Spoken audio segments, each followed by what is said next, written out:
Hey y'all, let me know if you can hear me okay. Just testing it out.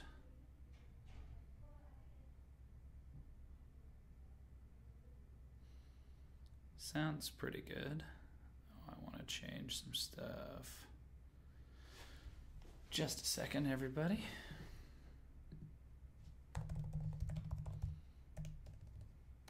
I'll post the tweet in just a moment.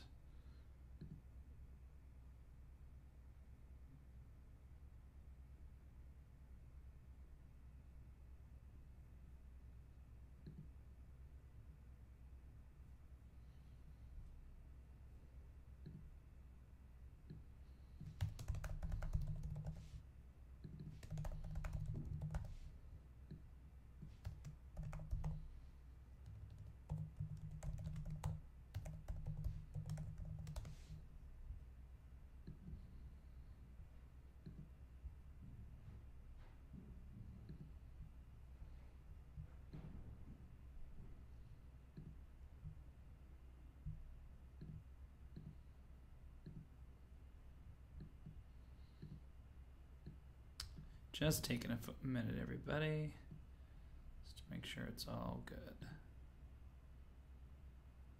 Okay, tweet's live.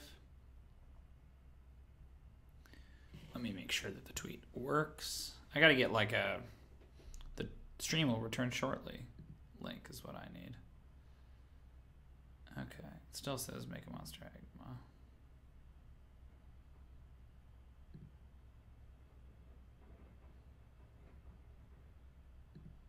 Cool, seems to be working. Okay, let me get this over into our Discord. Yo, what's up, Alan? I wasn't sure if you were going to make it, dude. Thanks for swinging through. Alan always addresses me as main, which I don't understand. I think you explained it to me, that it's a reference to some sort of a musician, but I am not aware of this reference, and so it always goes over my head. My hair is not amazing today. My hair is pretty gross. So that's all lies and slander. If that's meant to be some sort of a crack at my expense, I won't respond to it, except that I already did. Okay. It's weird that that's the first thing you say to me, Alan, because like I was getting ready in the camera and I said, oh, my hair looks really gross. I hope no one says anything. And then that's like literally what you said, the very first thing. Terrible. I'm posting in the Discord right now, and then we will dive into Desdemonia. How's all your weeks doing?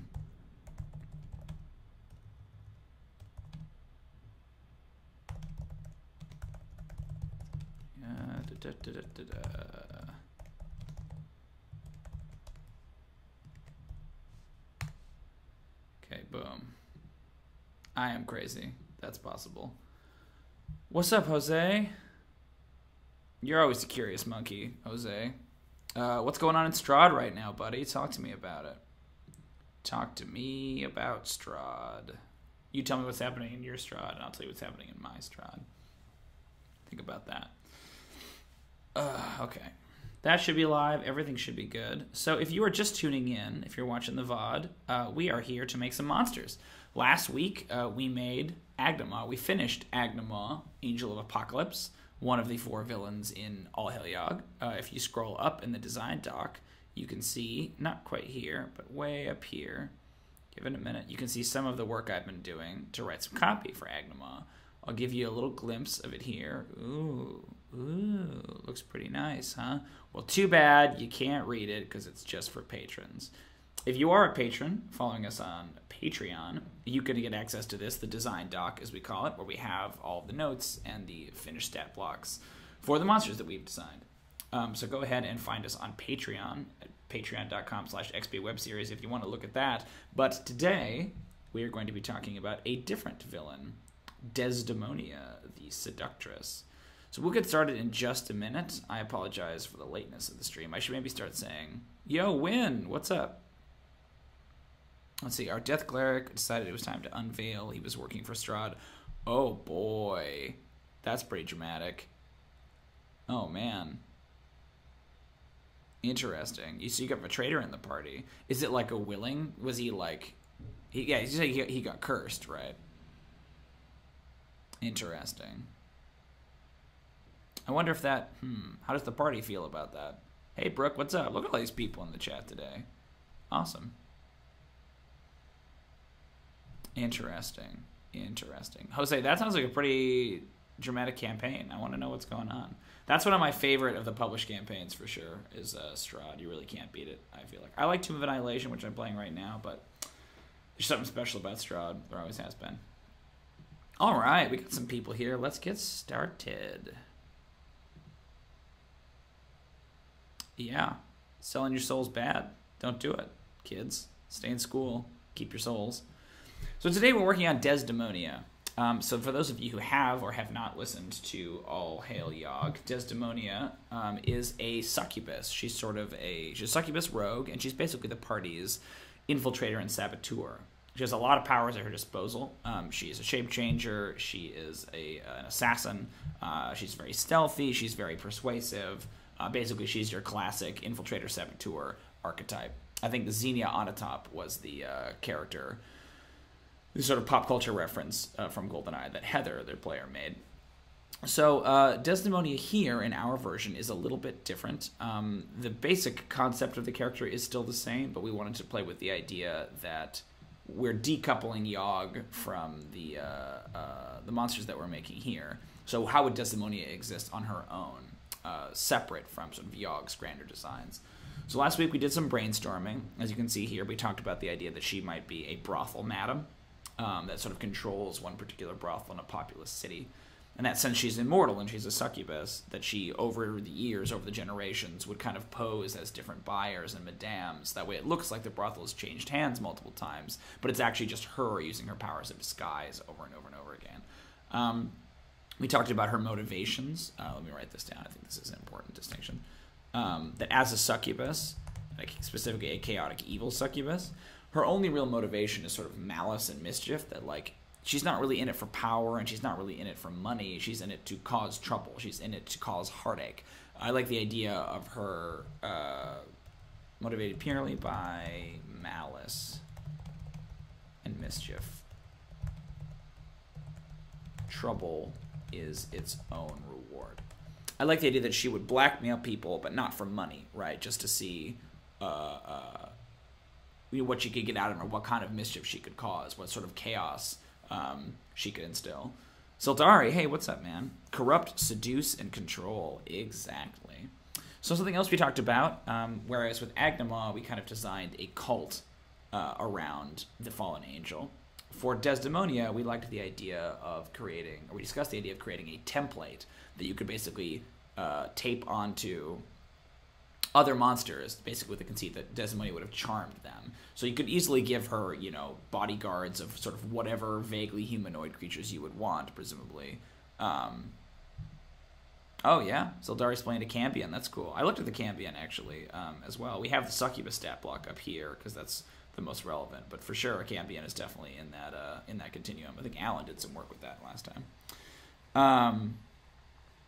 But the conceit is that while charmed, you aren't just charmed in the traditional sense by Desdemonia. You get a suite of other abilities that we talked about there. And we especially liked the idea of, you know, stapling that onto monsters, have them be sort of bodyguards and servitors. But at the same time, you could also give it to PCs. And there's almost sort of if anyone's seen Jessica Jones, there's almost sort of a Purple Man-esque element here where you could easily have a character be seduced or charmed by Desdemonia. And since it's this long, persistent thing, it requires lesser restoration to remove, and maybe it's even hard to detect. The characters could secretly be working for Desdemonia for a long time. They might even be charmed by her, and they don't know it. Which I feel like is this great sort of mind-fuckery, The Thing-esque moment when the party is like, wait, who's on whose side? And she's commanding people left and right to do whatever she wants for them. Oh, Alan, you're bad, man. Get on the succubus. Ridiculous. Let's see. So, Jose's talking about Strahd. He's playing an Aasimar Paladin, like Terry Crews. I like that a lot. Oh, wow. Yikes. You killed your own PC? How did the player feel about that? Or you killed another party member? How did the player feel about that? That's terrible.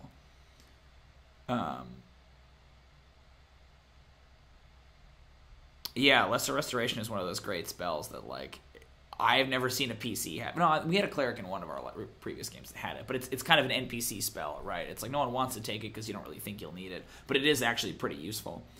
So then we established some things about, or we looked at some of her established powers as they appear in the child. So we have shape changing, which in the child we specifically specify that she can only change into sort of different races, but her face basically remains the same, so her disguise powers are somewhat limited. So we discussed the notion of the 3 different versions of her, right? The CR5, the CR10, and the CR15 might be increasingly better polymorphic powers. So it starts with disguise self, then maybe alter self, then shape change by the end. But still, I think, limited to humanoids. You don't really want her turning into a dragon. At low levels, she would have her wings. She has little gliding wings. At CR5, she can't fly, but she can glide. And then at CR10, she can fly. I might move that around and make this CR15, she can fly, and have CR10, she can't fly, but she can glide. Maybe even at CR1 or CR5, she doesn't have wings at all. Kind of like Agdama, right? That if CR10 is the version that appears in the child, right, then that's sort of the canonical canon version. She has Draining Kiss, obviously, increased damage, etc. It'd be interesting to think of some new ways to beef that up.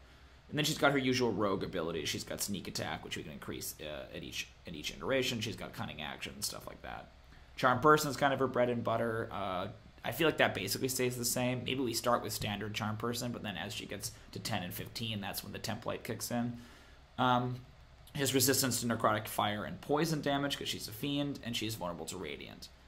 That's sort of what we covered last time. Oh, we got a lot in the chat here. Awesome.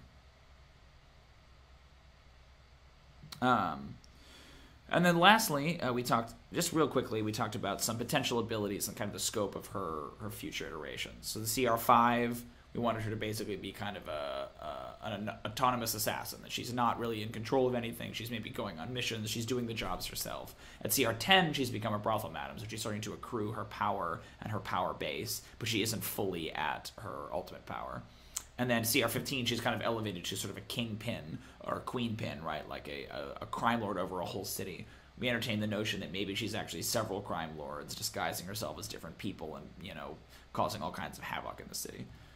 We like the idea of a lot of non-combat abilities, that she sort of trades in secrets and information and bribes and blackmail and theft and assassinations and all that stuff. And then one of the big hits we had last time was the notion of this divination idea, that she can mark some of her agents with a sort of Mark of Yogg style ability. Of course, we talked about it being like the lipstick, right? But then that allows her to basically see through the eyes of her agents. This would only be a 10-15 level ability, I think, but that would increase, you know, what kinds of spells you could use. There's an interesting flavor discussion to be had there between, yeah, Ava Green. Oh, Ava Green is such good casting for Desdemonia. Although there's a character coming up later that you guys haven't met yet, that Alan has met, don't say anything, Alan, that I think could also be incredibly played by Ava Green. But yes, Ava Green is a wonderful hit on this character. But allows her to see through the eyes of her agents. And so that basically takes the form of various divination spells. Locate objects, locate creature, arcane eye, scrying, so on and so forth. We discussed the notion of charisma bonus added to her AC and her spell-like abilities, including command. Dude, Ava Green, if you don't know who Ava Green is, holy moly, she's awesome.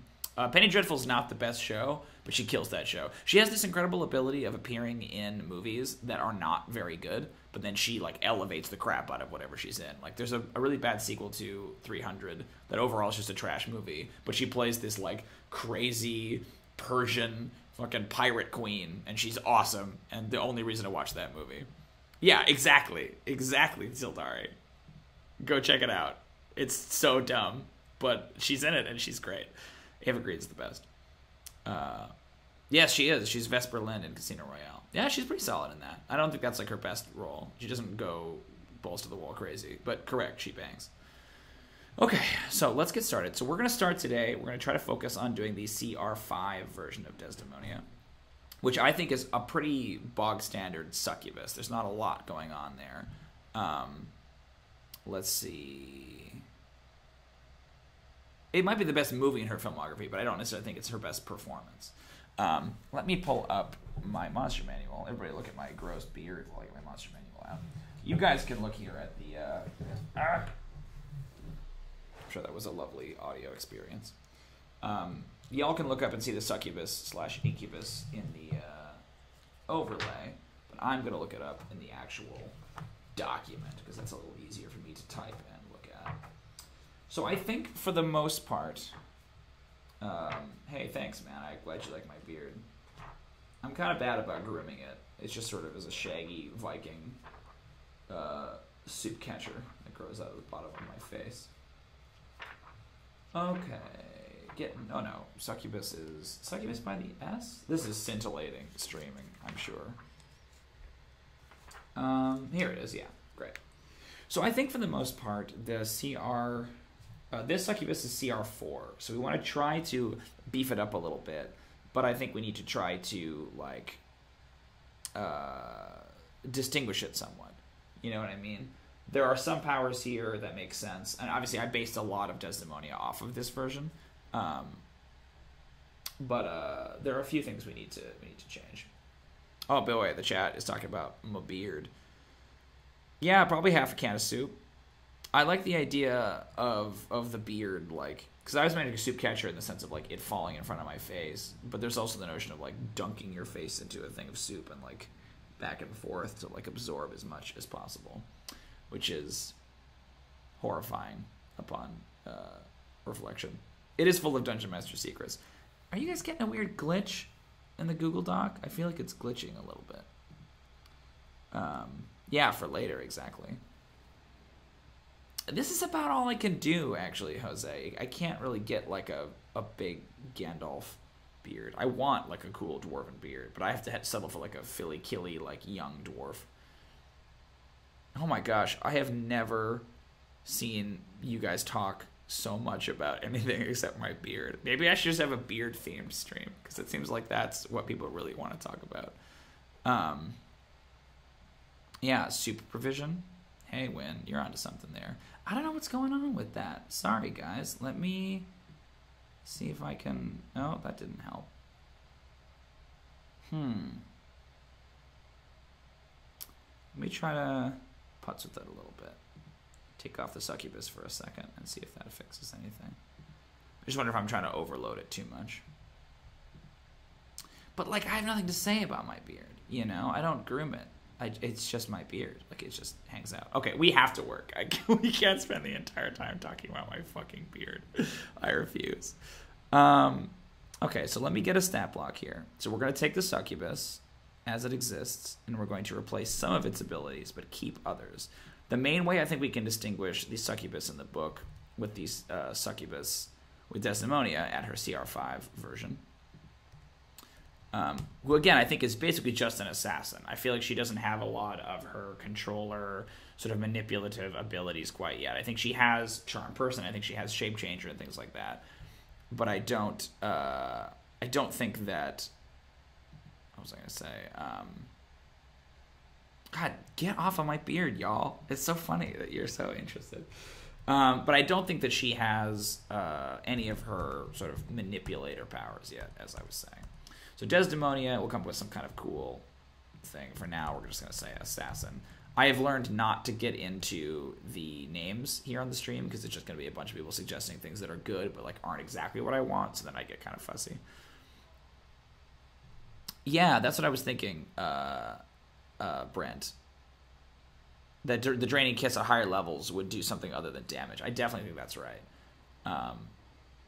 God, it could be. Maybe if you crack open the earth, crack the crust of Ondune, all you find is just, you know, more beard. So she is a medium fiend, and she's a shape changer in parentheses. And she is not neutral evil. In fact, she is chaotic evil. We're just going to leave the hit points in the AC for now because we will come back to it. But I did like the idea of including her charisma in that. Brent, what kinds of stuff? So we're thinking Draining Kiss could grant disadvantage on saves against her charm attempts. I think that could work. My concern would be that usually with Draining Kiss, in the succubus, the way it works is you only can do the kiss on a willing target or a charmed target. So that's the problem, is that I think they would already have to be charmed before she can kiss them. And I actually really like that the book kind of codes in some quote-unquote consent. Like, it's not exactly consent because they can be charmed, but I like that you can't just like smooch somebody if they don't want to be smooched. Oh, charisma drain is really interesting. I could see charisma drain. I could also see wisdom drain, that like it affects saves going forward, like that while she kisses you, like your judgment is impaired, right? That you start thinking crazy stuff, and like she can implant ideas in your brain a little bit more. But charisma drain is actually really interesting. God, what monsters are in 5th that do that? You know, that do drain. I know the intellect devourer does. Is there anything else? Yeah, right. I agree, Jose. We never really talked about what her tongue is like. I feel like it's a regular tongue, but maybe in her like demon form, it's like a horrible forked tongue. Now you gotta ask Heather. Hey Heather, what's your character's tongue like? Gross. Okay, so we're gonna leave these ability scores where they're at right now. She does have really high dexterity, so I will probably putz with these because I think these stats are actually kind of garbage. But we'll leave them for now. Trifurcated. I like that. Yeah, you're right, Brent. I think once you're under control, then she has you. And that's something we talk about, too, with the higher level charms, right? Is that it, like, once you get the charm, it requires a lesser restoration to get rid of because it's so severe. It isn't just, oh, whoops, you got me. What is the proficiency bonus? Yeah, agreed. Win. No way it's a regular tongue. Oh, right, we lost Succubus. Let's put Succubus back up. How's that glitch? Is it still pretty glitchy? Let me know. Okay, right now the proficiency bonus is +3. I don't know what the proficiency bonus for a CR5 monster should be. Maybe we can look at Agnemon, because that would be the same. Let's go look at Agnemon. That's CR15, Agnemon. Glitches down, as in glitches back, glitches worse. Let me know. Ooh, Vargoyles. Vargoyles are cool. There's not enough love given to Vargoyles. Proficiency bonus is +3. Okay. Cool. Let's look at that. I wonder what that would do. Because I like the idea of charisma. Cool. Thanks, man. Let me know if it comes back, and we'll see if we can fix it. I could see that. I could see greater restoration for the CR15. That makes sense, Brooke. You guys are so good. Look at everybody chatting. I love this. Okay, so they have no saves here for these Succubus, so we'll leave it blank for now, but I think that might be a good way to beef her up a little bit. So the Succubus does have a bunch of skills, which we'll get to. Let's see, skills are here. Yeah, we'll get there in a minute. So they are resistant to necrotic. They're resistant, they have here to cold, fire, lightning, poison, and then bludgeoning, piercing, and slashing from non-magical weapons. That feels too powerful for her at this stage, and it's like not consistent with who she is in the campaign. So for resistances, let's maybe just leave it at the standard ones for right now, necrotic, fire, and poison. But I'm worried this is now weakening her too much. Do we think that she's immune to being charmed herself right now, or does that maybe come later? I don't know. We'll leave this blank. Yeah, I agree. Let's see. Advantage to charm. Oh, advantage against charms. That's interesting. I could see that. Okay, yeah, we have some. I think charm immunity makes sense at some point. But yeah, maybe we say it's like condition resistance a thing, or do you just like make that a trait? Let's see. Let me delete all this stuff because this is all not helpful. She has traits. She cannot speak innately with animals. Actions. Oh, we don't need legendary actions at this point. Just regular actions. So these are the skills that are listed here. Oh yeah, you want insight? I think that makes sense. Win. So yeah, they have it here too. So let's put these ones down. Insight +5. Perception +5, persuasion +9. I could see when, that's a really good point. Ugh, Sildari, that's gross. When that's a really good point, maybe that's one of her weird spell-like abilities when she's at higher levels. Because she hasn't worked at a brothel yet, but at higher levels, I could see her having a Son of Truth effect, right? That she's just, like, easily able to pierce others. Like, you can't play a player, right? Like, if she lies to people all the time, that any lie is just nakedly obvious to her. Okay, languages, abyssal, common, infernal. Now, here's one of the areas where I think we're going to deviate pretty heavily from the succubus in the book. The book Succubus has telepathy and has telepathic bond. I think that makes sense maybe for a higher level version of her, but I don't think it exists here. The way they do their telepathic bond is that they ignore the range restriction on its telepathy when communicating with the creature it has charmed. The two don't even need to be on the same plane of existence. So I think that makes sense, especially if we're going to do the sort of seeing through the eyes of your marks, right? But I feel like that's a higher level ability. I don't think that the assassin one gets it. Yeah. No, she thinks people are always trying to lie when they talk as an assassin. Oh, that's interesting. That maybe she's actually bad at insight. I don't think she historically has great wisdom. That might be something to look into. I think that's interesting. I also like, that is kind of something we do with Agdama. The Agdama is really gullible, so I would be hesitant to go in that same direction. But I like the idea of exploring those directions. Like, where are her limitations, right? What are her weaknesses? So for traits, I don't think we give her telepathic bond quite yet. She does have shape changer. So Desdemonia can use her action to polymorph into a small or medium humanoid, or back into her true form. She doesn't have wings currently. Oh, do we have her speed on here? Oh yeah, get rid of this. Speed is just 30 feet. Let's bring that in. Okay. What's her perception? Her perception's a little better. It's 11, and her perception is +1. Okay, I forgot about that. Other than size and speed, her statistics are the same in each form. Any equipment she is wearing or carrying isn't transformed. This is maybe another one we could play with as she gets higher level, that she can eventually even change her outfits, right? Or she reverts to her true form if she dies.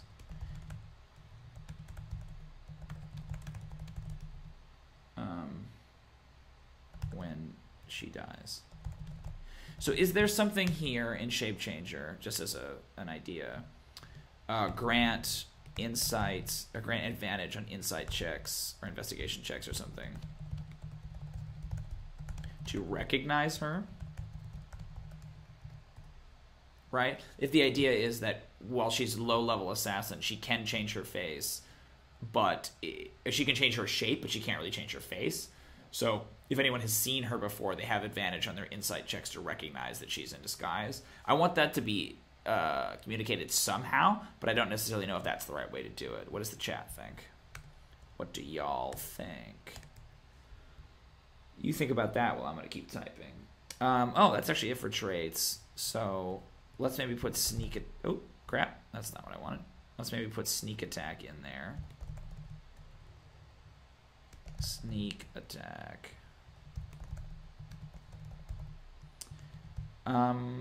Boy, her perception or her proficiency bonus is +3. So what do we think? Like +2d6? I mean, I'll explain it in a little bit. Like type it out properly.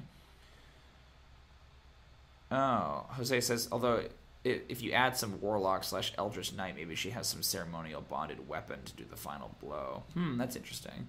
I feel like Desdemonia is more of a like weapon of opportunity. You know, that if she's disguised as a guard, she's going to wield a halberd. If she's disguised as a kitchen wench, she's going to wield a knife. Like, I feel like that it really depends on her situation. She's more opportunistic, I feel, than like, whereas like Agdama, I think it's like all about their celestial bow. So I'm not sure if that's quite right, but it's an interesting idea for sure.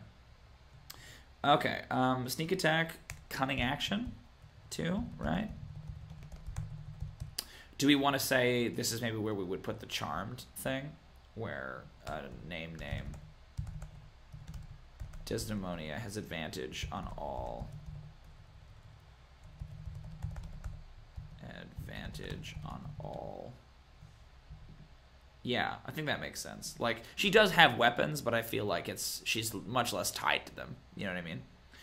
On all saving throws against, is it like effects that would charm her? Something like that? Is that right? I don't know. I always get like caught up in the specific wording of different things like that. Okay, so she's got a lot of actions. She's got charm. One humanoid that Desdemonia can see within 30 feet of her must succeed on a DC X wisdom saving throw. Yeah, I agree. Oh, that's cool. I like that, Brent. Brent says maybe she has an anything as a weapon ability that she can just use whatever is at hand. Let me put that down. I'm worried she's getting pretty thick already, but I think that's really interesting. Something improvised weapons or whatever, right? Yeah, I like Alan's description of it. I imagine her ditching daggers and people pretty nonchalantly. Yeah, it's that cool, like, Hitman thing, right, where you shoot somebody a couple times and you just drop the pistol and walk away, right? Like, the gun's untraceable, they're wearing gloves, like, it's this, boom. I think that's neat. She can wield anything.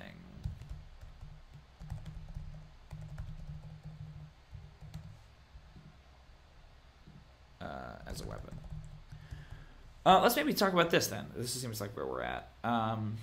Shall I set the chat onto thinking of a name for her advantage ability, or advantage on all saving throws against effects that would charm her? So Desdemonia can wield improvised weapons. How is it phrased in the like, isn't there a feat? What's that feat? Tavern Brawler has that, right? Just want to get the word right. Real gun attack of forks. Oh god, that reminds me of this is a super weird old school fucking not old school movie. This is a weird 90s movie called now I can't talk. Called Mystery Men, where Hank Azaria plays a superhero, like a crappy superhero called the Blue Raja, and he doesn't throw knives, but he throws forks. I have like a weird point of fondness for that movie. I don't know why, but it's very, very strange. Okay, yeah. So Desdemonia adds her proficiency bonus. Yes, exactly, Jose, with the flying bowling ball. That's Janine Garofalo. That's a weird cast. It's like Ben Stiller, William H. Macy, Hank Azaria, Tom Waits is in that movie, Janine Garofalo, Kel from Kenan and Kel, Jeffrey Rush is the bad guy. That's a wild cast, actually, now that I think about it. Mystery Man is not what we're talking about. We're talking about Desdemonia. Ooh, that's nice, spell proficiency. Yeah, I agree, Brent. It's such a stupid movie, but it has such a place in my heart. Like, it's so weird. You guys remember this? Okay, thank you that I'm not the only one, because it's the weirdest movie. And it's like, they spend way too much time. I think Femke Jensen is in it, too, as Ben Stiller's love interest. And they spend way too much time on that. Yeah, thank you. Okay, cool. I'm not alone. That's a really dumb movie, but I like it. To all attacks made with improvised weapons. Yeah, there you go. We make the Mystery Man into monsters. I like that. Oh yeah, Hank Azaria has that like extremely over-the-top British accent the whole time. The Blue Raja, which is like way too much. Yeah, and then the one scene where he drops it to talk to his mom. Adds a proficiency bonus to all attacks made with improvised weapons. They deal is something about like how they deal like a D6 damage or something like that. I forget. Yeah, I think that they took down. Is the D&D wiki still up? Yeah, they took it down. So they used to be able to look up stuff on the D&D Wikia, and like now you can't, obviously, because they got rumbled, I'm pretty sure, by D&D Beyond, which is reasonable. Yeah, I like the Mystery Men. That's a good name for a group. Something about how much damage they deal. If someone wants to look up Tavern Brawler for me, that would really make my life much easier. So let's see. Maybe she gets her sneak attack damage with improvised weapons. Like, only improvised weapons? Because I was just imagining she had sneak attack as in, like, the rogue ability, right? Because I do feel like she has daggers and stuff, that she wouldn't just go in unarmed. But that could be interesting. Yeah. But I guess in this version of her shape changer, her equipment doesn't change. So she would have to, like, get a costume, right? She'd have to knock a guard out and get a costume. So maybe it is better to have her wield improvised weapons. Because, yeah, if you make them a D6, right, then, or something like that, then they would even be better than a dagger, be like a short sword. And then if she gets her sneak attack whenever she hits with it, that's not so bad. Yeah, it's interesting. Oh, thanks, Sildari. You're proficient with all improvised weapons. Your unarmed strike uses a D4 for damage. When you hit a creature with an unarmed strike or improvised weapon on your turn, you can use a bonus action to do something else. Next, everybody. Whoa, 4D4? Are you sure that's right? That seems crazy, Brent. 4D4? Is that real? I have not seen that. Because that seems insane. Unless that's you coming up with an idea rather than it being in the book. Because that seems like a real good feat. 44 is like, yeah, an upper ceiling of like 16. Alan said it could be double dice on improvised weapons. That's interesting. I think it might be cleaner to have it beat the sneak attack, but I do like thinking outside the box like that in terms of like what the... Oh, maybe it's a homebrew feat. You can use the bonus action to grapple the target. Okay. So Desdemonia adds her proficiency weapon to all attacks made with improvised weapons. So how about we just go Desdemonia is proficient with all proficient with improvised weapons. Well, I appreciate everybody going and running and grabbing stuff. Thanks. Like literally the whole group did it, which is awesome. Proficient with all improvised weapons.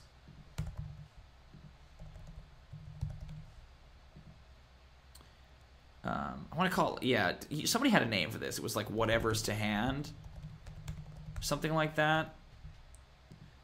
We gotta make some more progress here.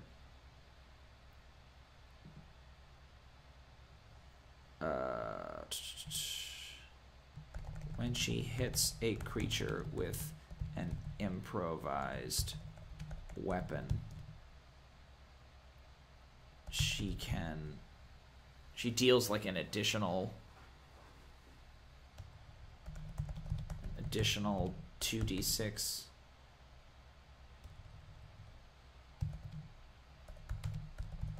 Does sneak attack... This is a weird, like, wonky question. Does sneak attack... You're Jackie Chan. Only punches a d4. Oh my gosh, that's great, Alan. The Xenia on a top thing. Black Widow does this too. Hallie and I were just talking about this the other day. My fiance and I were just talking about this because they were rewatching all the cinematic universe leading up to the fourth Avengers movie, and we were joking about like how Black Widow used to seem kind of like weird and exploitative. It probably still is, that she like constantly like thigh fights, but like Hallie was like, I kind of like that that's like her style. So the notion of like thigh fighting is really fucking interesting. Oh, that's good. So my question, this is a wonky question. Sneak attack damage, right? If you are wielding a dagger and you stab somebody, right?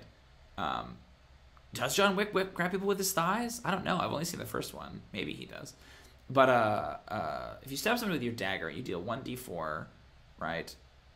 And then you deal additional 2d6 or 3d6 or 5d6 or whatever. The d4 is piercing. What is the rest of it? Is that piercing damage? Is it the same type of damage as the weapon? Because, like, I guess maybe... Because, like, some of the rogue weapons, like a rapier, I think is slashing, right? Not piercing. So does it specify? Is it the same type of damage? I don't know. That's interesting. Because I think... I'm curious for sort of phrasing, right? Like an additional 2d6 piercing damage, or is it an additional 2d6 untyped damage? Maybe it's better to leave it untyped. When she hits with an improvised weapon. Yeah, that makes sense. I just wonder that, Alan, how it's like phrased, you know what I mean? Do they say? Is it just untyped? Again, kind of wonky and in the nitty-gritty, but that's sort of what we're here for. She can spend a bonus action to grapple. Ooh, excuse me, that was very gross. I'm glad you all got to hear it. A little burp there. To grapple the target. Go back up and find it. Oh, you guys are talking about it. Thanks so much for looking at Tavern Brawler, everybody. Use a bonus action to attempt to grapple the target. I'm just going to say that she can use a bonus action to grapple the target, because she's a monster, and we got to make her cool. Cool. That looks good to me. So then, do we get rid of sneak attack? I don't know. What do y'all think? Because it's kind of in whatever's to hand.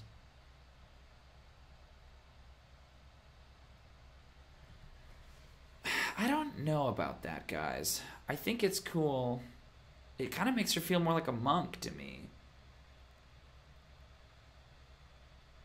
than an assassin. But I guess assassins do a lot of, like, holding the knife to their throat and stuff like that.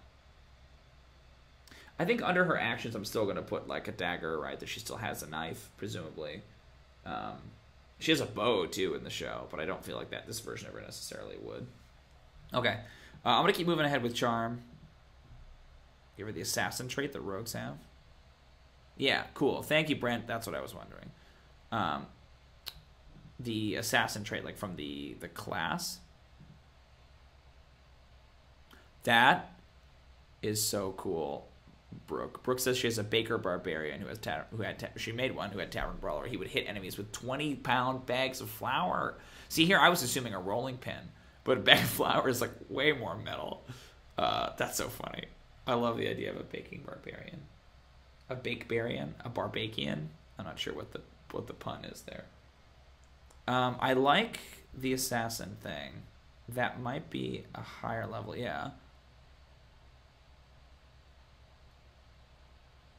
Okay, yeah. Let's do that instead of sneak attack. I like that, dude. Thanks, Jose. Because that is, like, straight up from the rogue. Assassinate.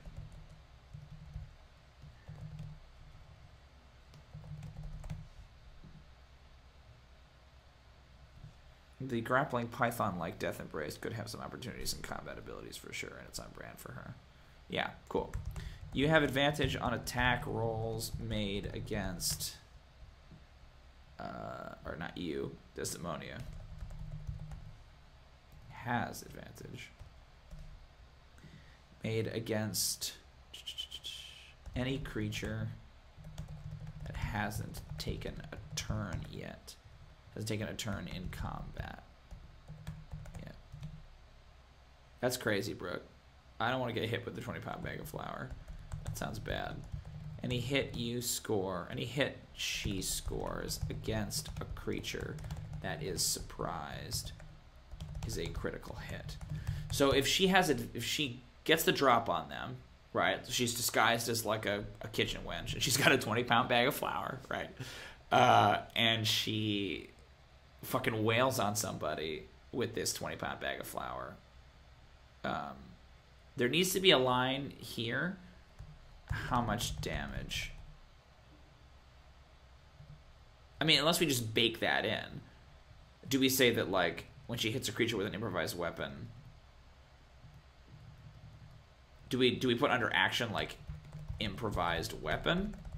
Or do we say, when she hits a creature with an improvised weapon, she deals blank amount of damage here? You know what I mean?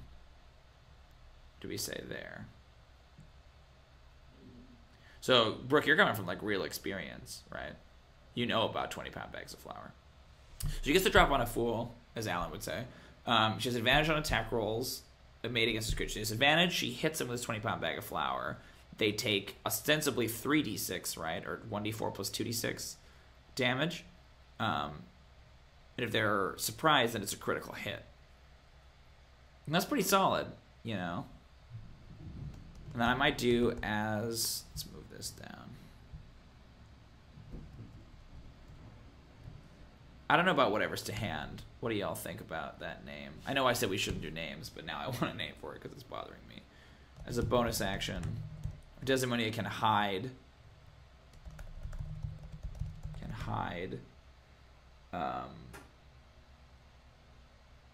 What is it? Hide can take the hide, disengage.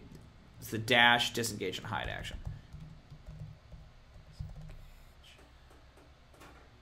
Hide action as a bonus action. It might just be easier to say can dash, disengage, and hide as a bonus action. Everything's a weapon's not bad. So I love names too, but one thing I don't want anyone to be sad or offended if I don't go with your name. Like there are lots of names that could work. Opportunist is really good. I like that. But I just have very particular, it just has to tickle me in the right way. So I don't want anyone to feel like, oh, he didn't use my name. Your name is great. It just might not be the one that got me right where I live. So I like Opportunist, I think, right now of these options. But if anyone else has other ideas, I am always happy to hear them. I think Opportunist is a little bit quicker and cleaner. Cool. We need one for this one, too, for the advantage on saving throws. Advantage on all saving throws against effects that would charm her. So please, again, please suggest names. I don't want anyone to feel like their contributions are not valued, but I can be picky about that stuff. Okay, I want to figure this out, too. Other than size and speed, her statistics are the same in each form. Any creature who has seen Desdemonia in her demonic form has advantage on any insight check to recognize her in disguise. Something like that. I will highlight it because I don't know if it's like super well worded. If someone wants to take a crack at wording it better, I am happy to hear it. Okay, I'm gonna get typing away at this on the charm, and we'll see how it works. Okay, oops. DC X Wisdom saving throw, probably 15, or be magically charmed for 1 day. I like that. That's another way we can make more powerful, right? For 1 day, and then for 1 week, 1 month, or until dispelled. The charmed target obeys Desdemonia's verbal or telepathic commands.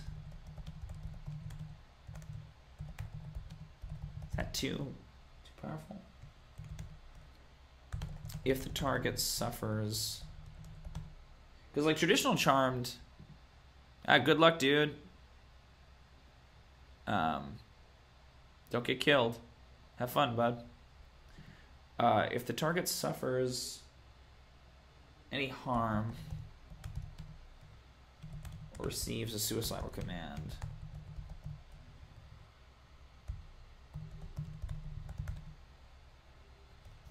it can repeat the saving throw,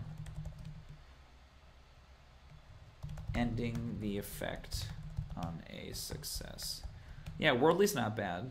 I want it to almost to be something that like is a little bit more fiendish, because she's very kind of normal assassin right now, and it'd be cool to give her some kind of a like infernal blurpity blurp, you know, something like that.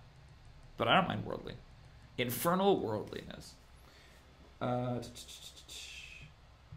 If the target successfully saves. Thanks everybody for coming and hanging with me today. It's awesome to have so many people chatting at me into chat. If the effect on it ends, the target is immune to Desdemonia's Charm for the next day. Oh, an infernal version of the Ranger's Hunter's Mark. I feel like, yeah, it's almost got to be... I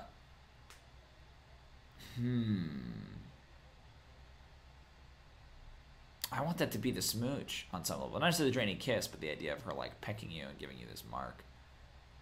We're going to talk about that like, her agents have that, but I don't know if that's necessarily something that the PCs can get. Although I do like the idea of the PCs, like, if you want to have that moment of, like, oh, God, I've been charmed. They, like, search their body and they find, like, oh, she kissed me on the back of the neck and I never saw it, right? Like, Hell Knows Your Name is really good. I'm going to write that down somewhere. Cool names.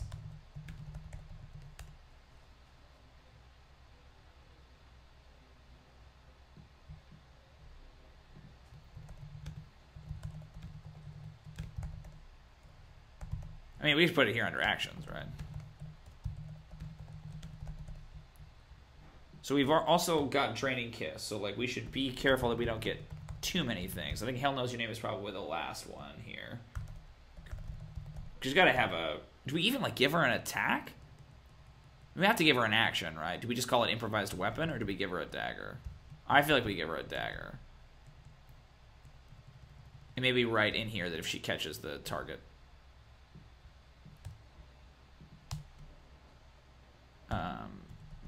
Draining Kiss. How does okay, so there's this thing with, so sneak attack works if they have advantage on the save, or they have advantage on the attack roll, right? Then they can add their sneak attack damage, because I feel like we could actually decouple. Where is it? I think we could decouple this, right? And we could basically put it over here, like when she has advantage on an attack. But I guess if it's attached to the dagger, then it would only be the dagger. So does it have to go here? Like, basically something that says that when she has advantage on attack rolls, she gets to add 2d6. I mean, we could just call that sneak attack and put it right here, right? Like, it's not exactly the same thing as sneak attack, because sneak attack, I guess, with a rogue, it also counts if you have an ally adjacent. When Desdemonia... This is a fat stat block. I'm a little worried it's too fat, yo. What do you guys think? It's fat. Because Draining Kiss is a bunch of stuff. Hell Knows Your Name is a bunch of stuff in it.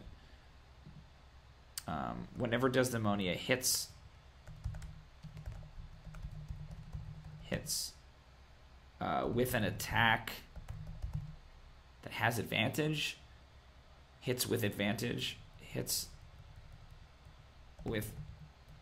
on an attack with advantage. God, this is the thing I like the least about Dungeons and Dragons, is like how to word it, how to like speak in Jeremy Crawford, basically. She deals an additional 2d6 damage. Okay. So dagger then would just be normal melee weapon attack. You know what? Let's leave this. Let's talk about Hell Knows Your Name for a second. So Hunter's Mark, right, is a thing, but it's very short range. So would we want to make this one longer range because she's like an assassin, right? She's stalking you down. Although Hunter's Mark might actually be longer range than I think it is.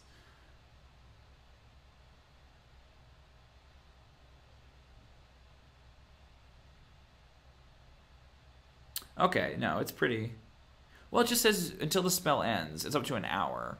So maybe we do a thing where she can cast it. She still has to be within 90 feet, but then there's no limit on it, right? Like, it just goes on forever. Because they have it, like, if you use a slot of 5th level or higher, you can concentrate for up to 24 hours. So...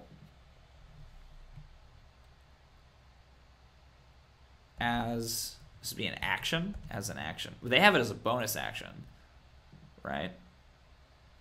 So, where do bonus actions go in terms of, like, the stat block here? Does that go up into traits again? Because that feels so many traits.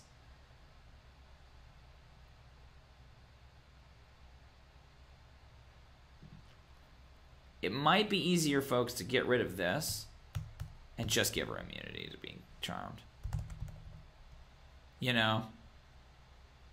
I think that's fine. What do you guys think? I think that's just fine. Just to clear some air here. Because we could put Hell Knows Your Name in here, right?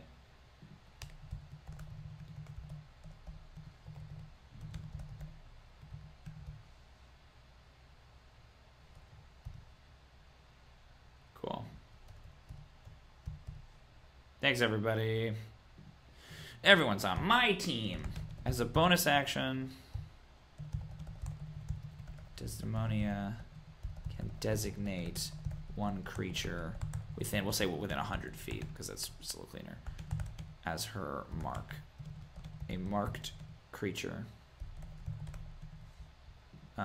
She deals an additional 1d6 damage to her marked creature. She deals an additional 1d6 damage to a marked creature.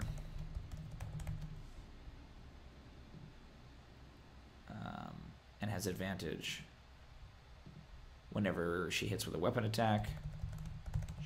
How about whenever she hits her mark, she hits her mark with a weapon attack.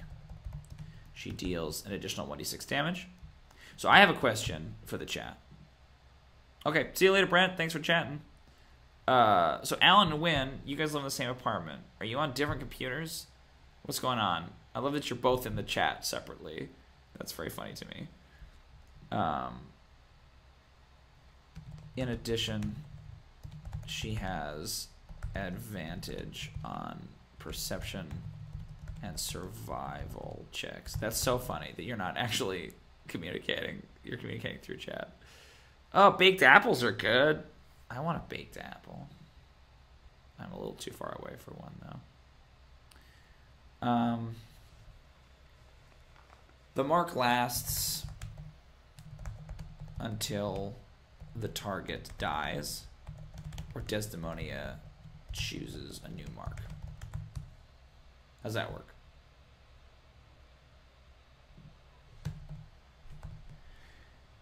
Okay, this is +5 to hit. It is reach 5 feet. Although I guess it's a dagger, so you can throw it, right? What's the fucking thrown range on a dagger? Dagger. I kind of like just giving her a dagger. Like, actual Desdemonia has a short sword and a short bow, but I feel like this version of Desdemonia, where she's just like an assassin for hire, it's ranged 20 to 30. So you do melee or ranged, I guess, or ranged attack.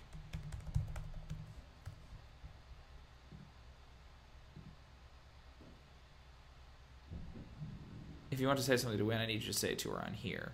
Tell me that you could tell her that I also like baked apples. Are you saying, Win, that you're making baked apples and not giving any of them to Alan? That's odd. This is fascinating for everyone else, I'm sure.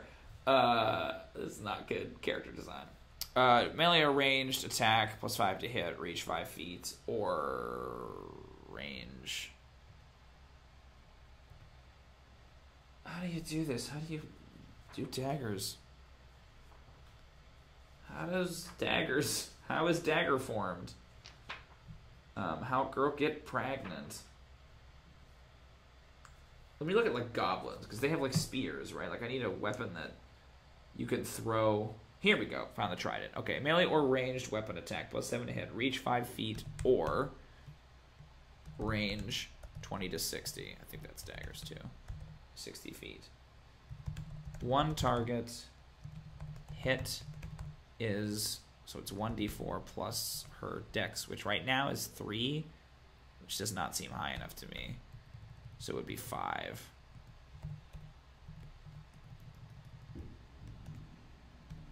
Piercing damage. So pretty light damage on that, but that is just fine because it'll get better. She'll have sneak attack. She'll probably have advantage. It'll probably be a crit if she has them surprised. So that's fine for me. We could increase it. We could just arbitrarily say that it's 2d4 or something like that if we feel like it's not damaging enough, but I'm okay with it for right now, and we can come back. Today's not about numbers. Today's about ideas. Desdemonia. We are currently on Draining Kiss. Everybody see? Great. Desdemonia kisses a creature charmed by her or a willing creature. The target must make a DCX Constitution save. Constitution saving throw against this magic, taking, it's a lot of damage, 5d10 plus 5 psychic damage on a failed save. I love that it's psychic damage. Like, it makes sense, you know, but it could be necrotic or something, theoretically, just like sucking the life out of them. I like that it, like, hurts you. You're like, oh god, this kiss is so good that, like, it racks your brain. It, like, hurts your psychology, your mentality. Like, I don't kiss this good. Is she kissing better than me? I must be a bad kisser. I think that's funny to me, that it's not necrotic damage, it's psychic. All right, or half as much on a successful one. The target's hit points are reduced by an amount equal to the damage taken. This reduction lasts until the target finishes a long rest. The target dies if this effect reduces its hit point maximum to 0. Okay. So that's Rainy Kiss. We have Shape Changer. It's odd to me that Shape Changer is here in traits and not in actions. You know what I mean? Like, that's how it's listed on the Succubus, as you can see. But wouldn't Shape Changer make more sense in actions? Because the creature can use its action.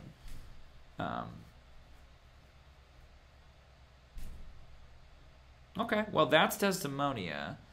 I'm going to put these... That's Desdemonia the Assassin. I'm going to put these guys as X's. How's everybody doing in the chat? Everybody's good? Baked apples are coming along all right? X. Christmas X. So we don't really know what these are going to be yet.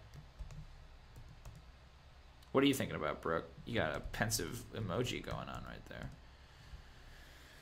I'll come back to it. Great. I'm glad to hear you're excellent, buddy. That's Desdemonia Assassin. Cool. Apple emoji. I say we move on to Desdemonia. Brothel Madam. Madam Desdemonia. What do y'all think? Ooh. Breath of the Wild Baked Apples. I don't know if either of those two have played that game, but it is a good game. Oh, Alan's played it, I think. It has some good, delicious... I want a baked apple so bad now. Come on, Win. Holding out on me. Ooh, girl. Yeah, Brooke knows what's up. Okay, so Madame Desdemonia.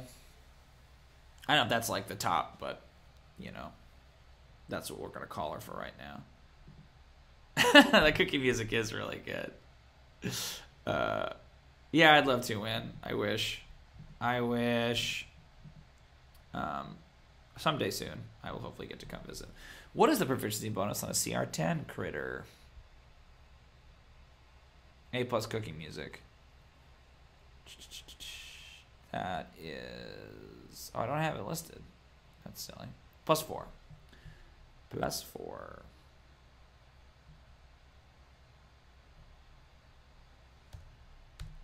Oh, what saving throws do we think she should be proficient with? Charisma makes sense. Charisma and dexterity, right? She's a rogue.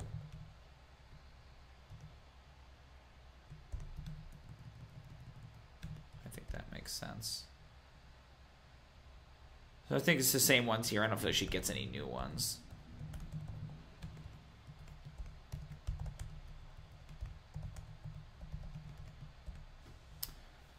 Okay, damage resistances are the same. Are there any other condition immunities? Like, what do like higher level demons and devils get?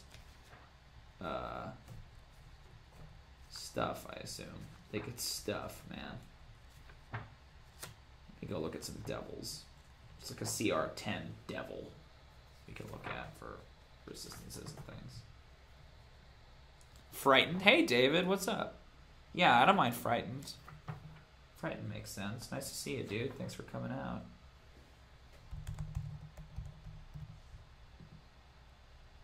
Yeah, I don't mind wisdom in there.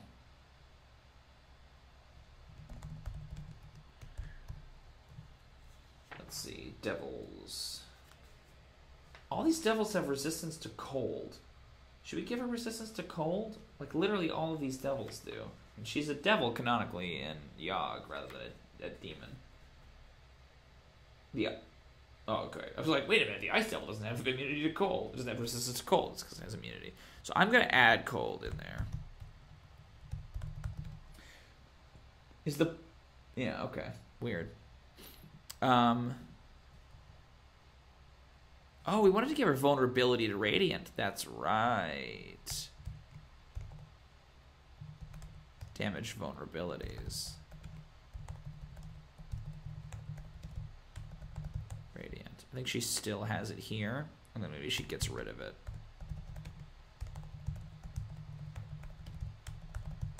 I like that. Okay. Condition immunities, frightened and charmed.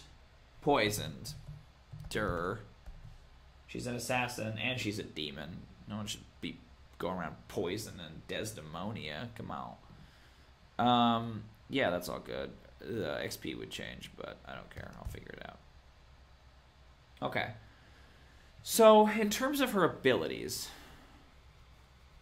is there an argument to be made that Madame Desdemonia is almost a different creature, like, from square one than Desdemonia assassin, right? Because she's not an assassin anymore, you know? She has given up the life and is now sort of in charge of this organization.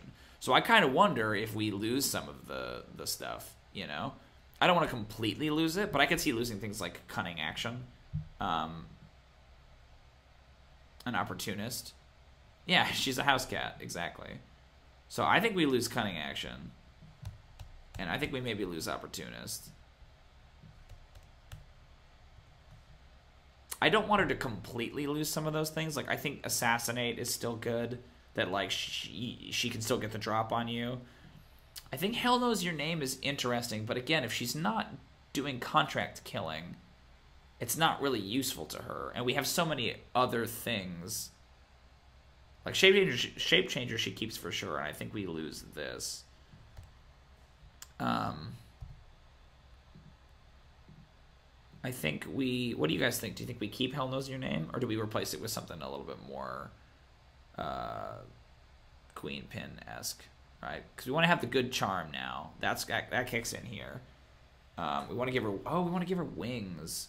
So there's a wings trait. Like, something about... Is this assassin? Yeah. Let me put a page break there. Yeah, I agree. I think her role is different. I don't think she needs all that stuff. And I think that helps also just to distinguish her a little bit from Agdama, where like Agdama is kind of like compounding, that they get more and more powerful at the different versions. This is like Desdemonia changes fundamentally, you know, and it's a different monster with different stats, which I think that's cool. Yeah, definitely. Who would play... Oh, we already talked about Ava Green. I was going to say, who would play her? In the Scorsese movie, though, I feel like it would have to be, like, Jennifer Lawrence, right? She'd have to be, like, a scrappy, like, up-and-comer. And you'd, like, see her rise through the ranks, you know? Yeah, exactly. She's a capo right now. She's not the Dawn. So I think we lose Hell Knows Your Name. It's cool, but I don't think it's quite right. I think we get spell-like abilities or innate spellcasting or something like that. Maybe we don't call it that. Spell casting. There were a few I definitely wanted. We talked about Zone of Truth.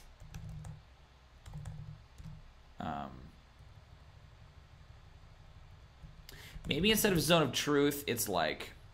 It wouldn't be innate spellcasting, I guess. I want Command, for sure. And there are probably some other ones. is there something about, yeah, that it's like innate, but I don't think it's exactly Zone of Truth, because I don't think it's like that she supernaturally knows. I think she has advantage on all insights made to like perceived deceptions, you know, that like she can't be lied to. Oh, True Sight's interesting. Can she see through illusions? Like, I'm worried that she and Agdamol are getting into similar territory. I think she has something where, like, you know, bullshit detector. Bullshit detector. On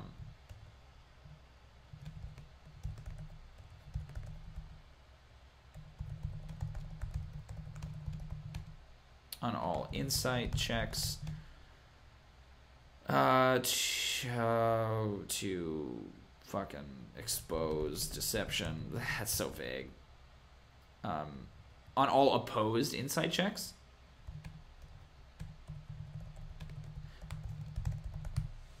So if someone's trying to lie to her, right, then she rolls an insight and she has advantage on it. Not only is she trained, but she also has advantage. That, like, you can't play a player.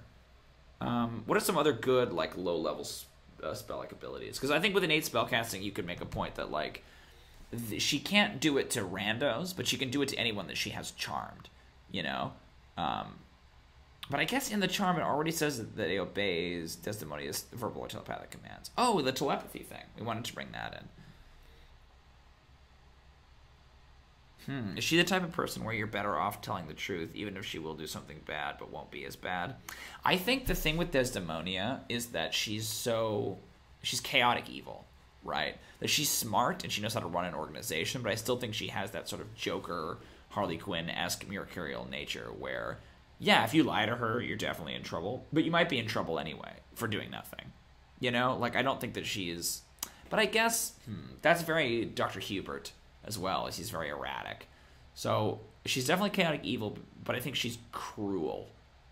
So I think you're probably right, Brooke. I think that telling her the truth is probably better for you, but something bad will still happen. Just like the cruelty level of it won't be as bad. I could also see Desdemonia like playing you along for a long time. That like she might know that you're lying, but she won't tell you that she knows that you're lying until you've like worked yourself into some shitty corner. You know, she's like super hyper manipulative is her thing. So if you lie to her, she might know, and she'll almost certainly know, but she won't let that out, right? Until you've basically fucked yourself, right? Until you played yourself. She's just that manipulative, which I think is cool.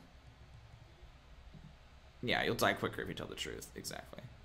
Otherwise, it'll be this long, drawn-out thing. I don't think we need sneak attack anymore. Maybe. I can't decide. But we wanted telepathy for sure. So let's go get that. Sorry for my indecision, everybody. Just trying to figure out what's the best way to do this. I do think it's going to be fun to look at some of the other villains, like Dr. Hubert's going to be interesting. How do we want to do 3 versions of him? Like, does Dr. Hubert... Do we make 3 versions of the monster? Do they each get 3 versions, right? Like, how exactly do you want to stat it up? I liked the idea for Eric of basically doing that Eric has 1 stat block, but then, and it's always the same, it's always CR5 or whatever, but then the Gargoyle has a CR5 version and a CR10 version, a CR15. So you still have like the same shitty weak Eric, who's like CR1 or CR3 or something like that, but then as he gets more powerful, it's only the Gargoyle that gets more powerful, right? Like his form stays basically the same. Okay, so telepathic bond, I think is good. And that means we need to give her telepathy.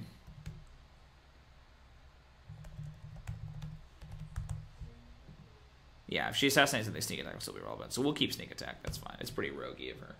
She doesn't lose everything that makes her a rogue, just some things. Oh, god damn it. What did I just do? Okay. Desdemonia ignores the range restriction. It's telepathy. So I wonder if we actually get, rather than just saying that they have telepathy 60 feet, I wonder if we say telepathy only with creatures she's charmed. So if she hasn't charmed you, she doesn't have telepathy with you, right? And there's no, but then there's no reach on it.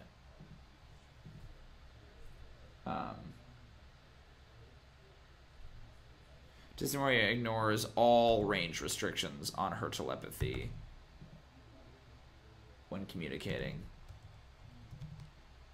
She and the target don't even need to be on the same plane of existence.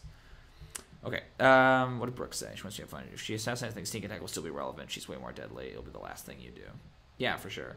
Let's say she deals an additional 4d6 damage, so it gets more damaging. Yep, I like that. So what are some good innate spells here?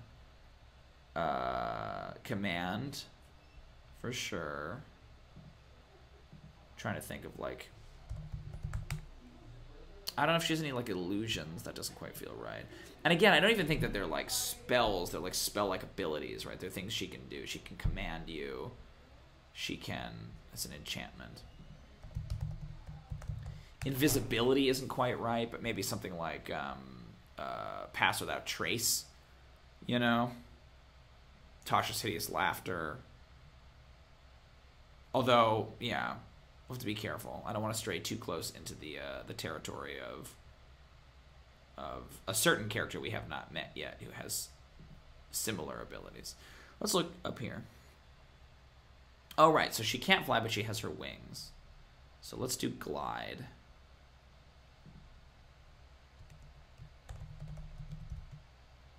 How does this work? So Succubus Race 5e. How's everybody doing in the chat? Beyond. So for her small wings, yeah.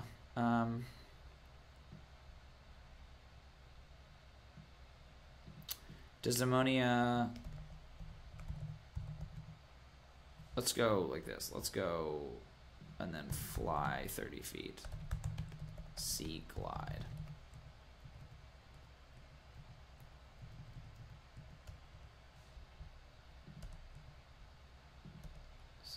Glide below.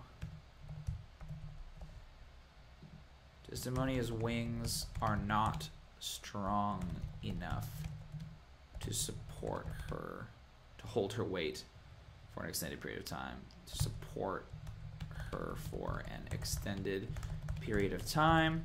She falls if she ends her turn in midair. If she ends her turn, and if she starts or ends her turn, and nothing else holds her aloft. That's the basically the way it was done in the adventure in All Hell Yog. Ooh, Hellish Rebuke! Perfect. That's really good. She's a tiefling after all, essentially. Oh, restoration or curses? Oh, that's very good. Yeah. I like Enthrall for sure, Brooke. I'm going to avoid it. Not because it's not a good idea, but because it is it treads on the footsteps of an upcoming character. I'll put it here for now. I'm worried that it will be too similar, but Enthrall is definitely good. So I think that's plenty. I like restoration. To get rid of, SDDs. ESDDs. But that's how the Desdemonia wings work in this version. So I think that's all good. Let's see. Innate spellcasting. Is it the Cambion that has innate spellcasting? I need to look at somebody who has innate spellcasting. Oh, Agnemont does. What am I doing? Let's copy that text. Oh no, they just have spellcasting. So I need innate spellcasting. I think dragons have it. Who else has innate spellcasting? Oh, hags. Perfect. Here we go. Enthrall is good, though. I don't want you to think it's not good. It's very good. Desdemonia's innate spellcasting ability is obviously Charisma. Spell save DC X plus X to hit. Spell attacks, although I don't think she's going to have any. She can innately cast the following spells, requiring no material components. So we talked about the idea of her having this network, right? Is that iterated here? Definitely not this. So this is going to be... I think she can do lesser restoration. Maybe they're all once per day. Because that will for command is too much. Command can maybe be 3 times per day is command. And Hellish Rebuke. And lesser restoration, maybe. And then Enthrall is once per day.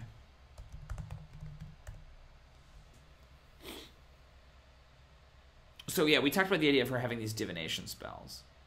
Now, is that something that we... Yeah, I think that's something that we... I wonder if we even have to code that into the monster text here, or if we can put that in the flavor. Right, like if she has... what are the low-level ones? Locate... Give her locate object, locate creature... Right?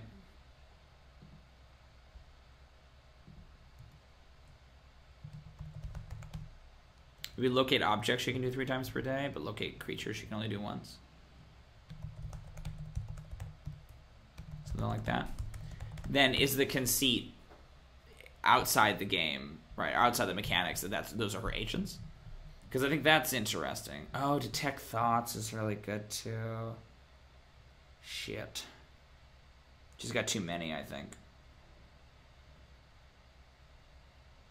So what if we back up? What if we say that her innate spellcasting is just her ability to use her agents? Because I think once we go down this train, like some of these are good. Like again, Enthrall, Detect Thoughts, Hellish Rebuke are all good.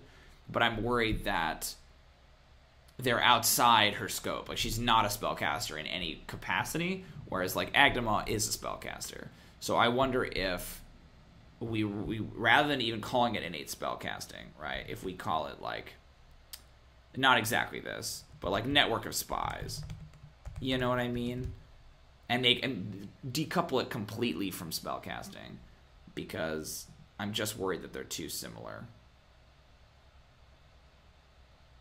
I'm just worried about it. Yeah, let me see something real quick. I'm worried that the stream is really far behind. What's the delay like? Oh, crap. That's not what I want to do. We're going to come over here and we're going to see. Thanks for being patient with me, everybody.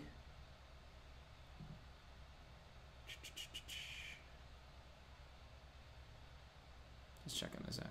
Oh, no, it's not too much delay. Okay. So let's see. Let's word network of spies, or whatever it's called. That would go there, yeah. Network of spies. We did discuss this last week. So the conceit is that... Cool. Thanks, Alan. I was a little worried. How do we word this? This is a big idea. Thanks to...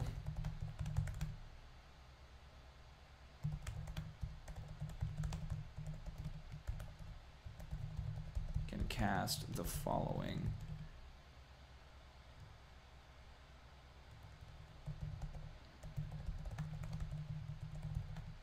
Spells.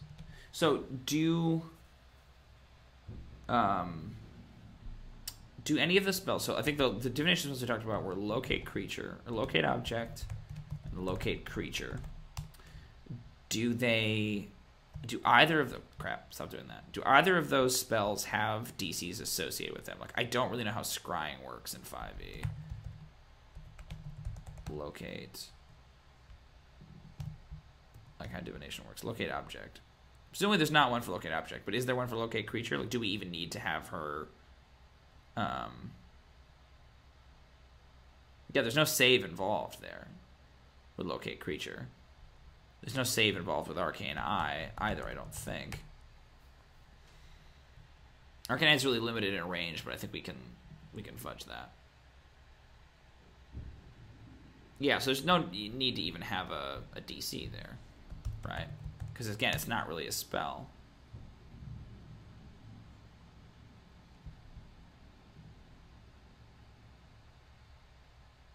Oh, scrying does. The target must make a wisdom saving throw, modified by how well you know it. So let's put it in there. I don't think she's going to have scrying at this point.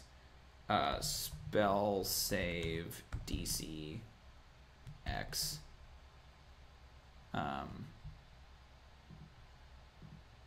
Yeah, cool. Thank you, Brooke. Yeah, you're way ahead of me.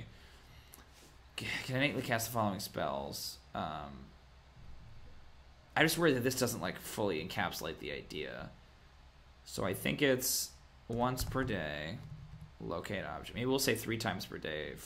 We'll do once per day for all of these, and then Arcane Eye.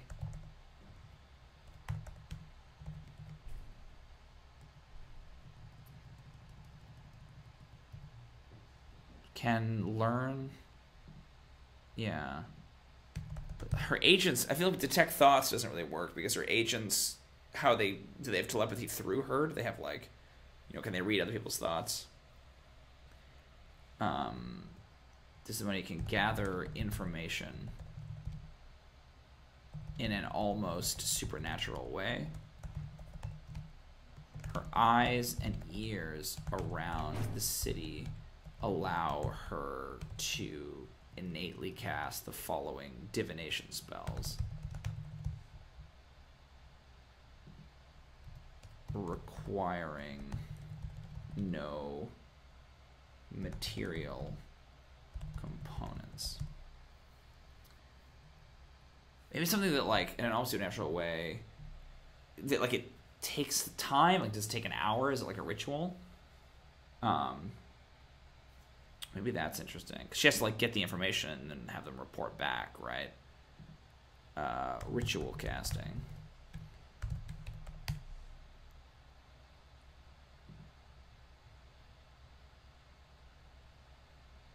I like the idea of them being functionally cast as a ritual.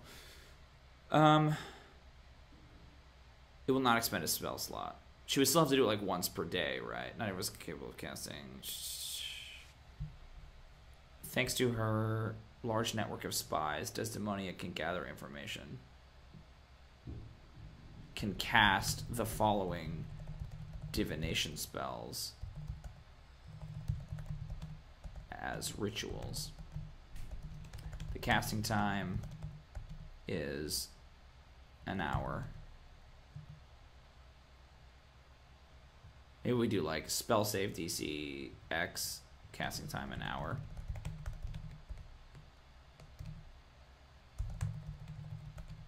Or 1 hour casting time.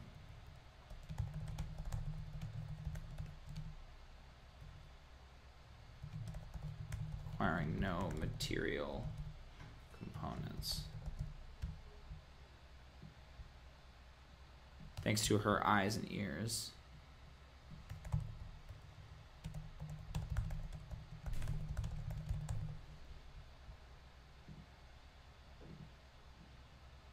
Oh, that's really interesting. Maybe at this level she can only do either sight or sound. Huh. I don't mind that idea. Eyes and ears around the city.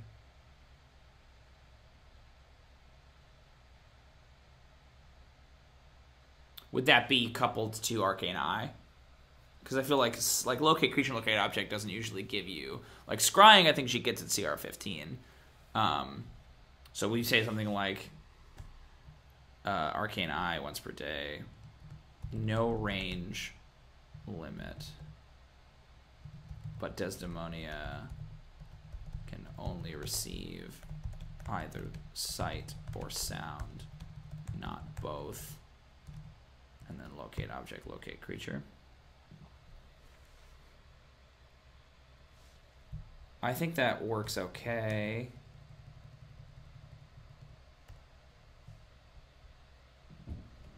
She is not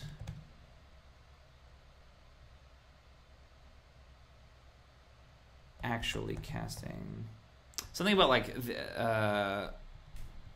like she's not actually casting spells. A spell, like something about it being a spell like ability. Do you know what I'm saying? Like something along those lines. I don't know. This is still involving me. I'm gonna move on, but I think that's the idea. Arcane Eye would be lowercase. Okay, bullshit detector needs a name. Telepathic bond looks good. I think that's all solid for her traits, right? How do we feel? Alan, should I sick you on the name for bullshit detector? Okay, you do that if you'd like, and I'm gonna look at charm. So one humanoid that Desdemonia can see within 30 feet of her must succeed on a DC X Wisdom saving throw or be magically charmed. Be magically charmed. Oh yeah, let's just call it clairvoyance. Smarter. Look at you, Brooke. Rather than making an arcane eye, clairvoyance. Perfect.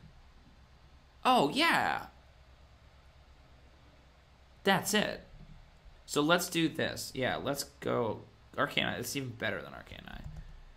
Clairvoyance. No time limit. But Desdemonia can only receive. Because like 10 minutes is not very good in terms of time.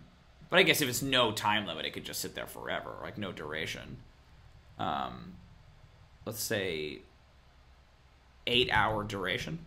That's like she could surveil a building, right, overnight or something like that. She can't do it all day. But yeah, that's great.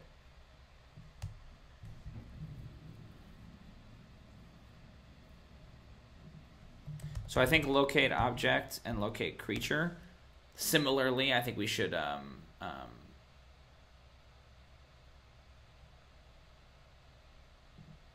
change their range. Because like locate object is only if it's within 1,000 feet of you, and I feel like that's not very helpful to her in a city, right?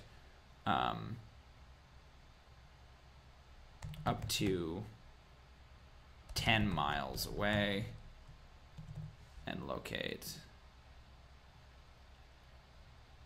creature. I assume is the same, right? That like 1,000 feet's not very helpful.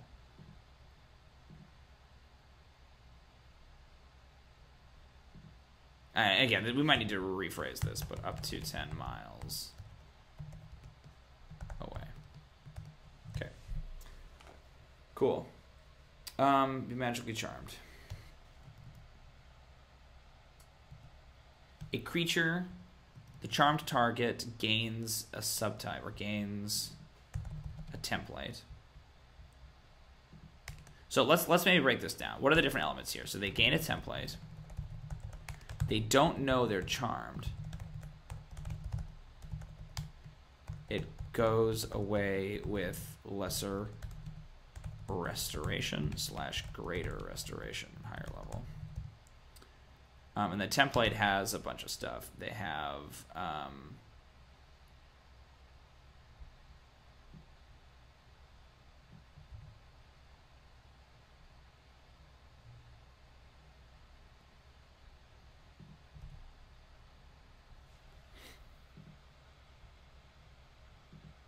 yeah, right. She's gonna do these a certain amount per day. I think they can be beefier. I think that's fine too, Brooke. I agree. So again, template has all this stuff. Oh, sure. So I think let's go back. I want to look at the charm on this one, because this one just says like the charm target obeys Desdemonia's verbal or telepathic commands. First of all, she does not have telepathy at this point. So let's just have this be regular magical charm. It's not as powerful as the succubus one, where they just automatically obey the commands.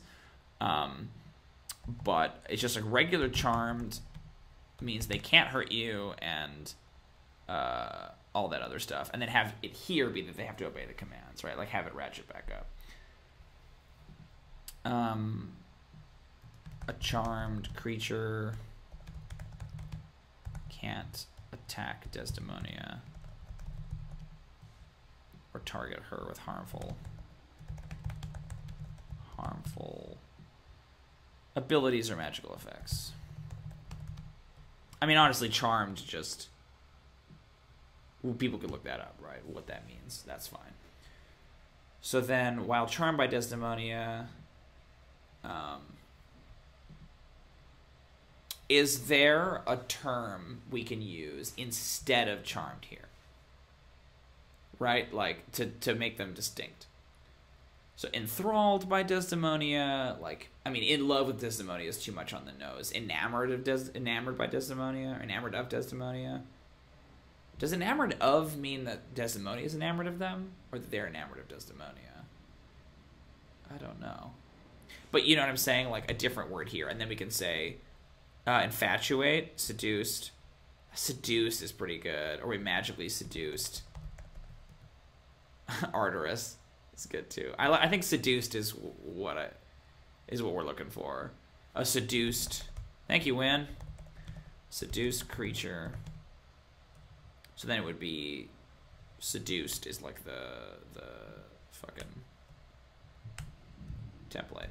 Seduced. Let's come down here and write this. Thank you, Win. Good name.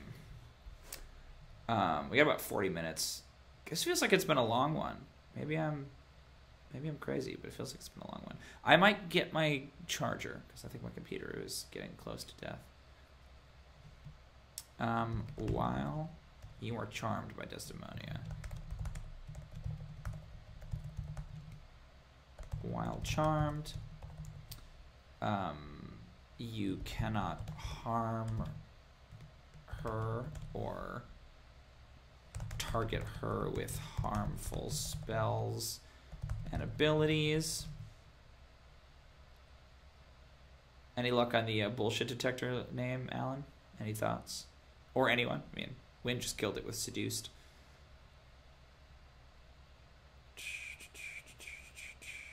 What was I looking at?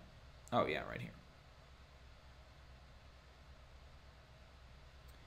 She has advantage on all charisma checks to interact socially with you. That's one thing. I'm going to say once per hour, Desdemonia can... Penetrating intuition was somewhere in the neighborhood.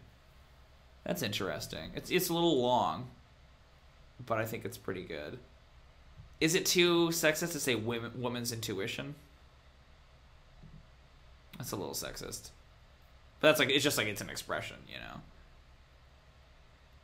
know. Once per hour, Desdemonia can issue a command.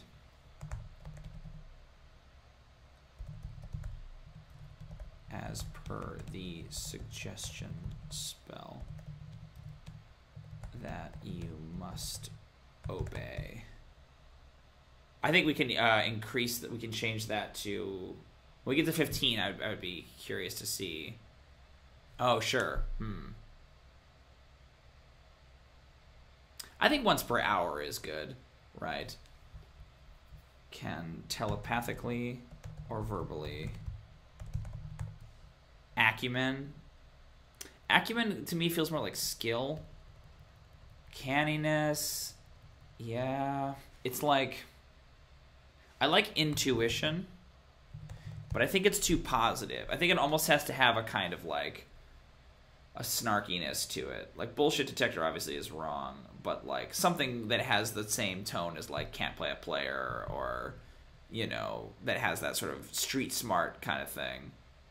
That sort of feel, rather than sort of a highfalutin word. Again, all good suggestions, but it's the tone, right?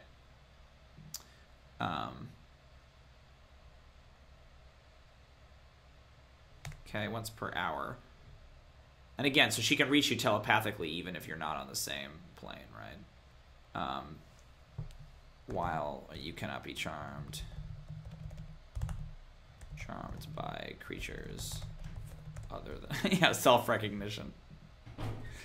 Game recognizes game. By other creatures.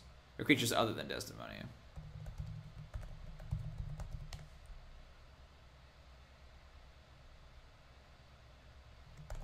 When Desdemonia takes damage, if you are adjacent, you must use your reaction to interpose yourself.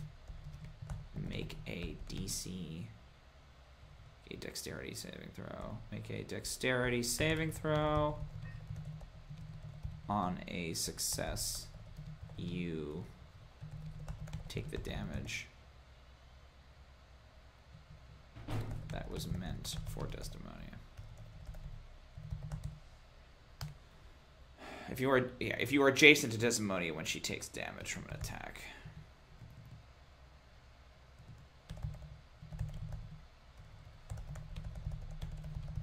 So I like that too, because then it doesn't like if someone casts Tasha City's Laughter on Desdemonia, right? That's not an attack, it's a spell. So like, you can still get her with spell effects, but it's specifically like weapon attacks. And it's the person's reaction, so they can't do it multiple times, right? Oh my gosh, what happened here?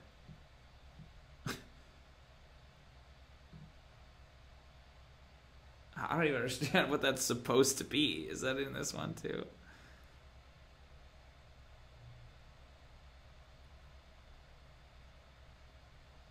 The charm target. Yeah, we'll get there. Guile. Yeah, it is a fun word, but you're right. I don't think it's quite right. Gosh, that's a tough one. We'll get there. I'm going to put intuition in brackets. Self-recognition. It was meant for Desdemonia. What's the last bit? Oh, right, yeah. And then requires lesser restoration to move. The charm. Outfoxed? Outfoxed isn't too bad.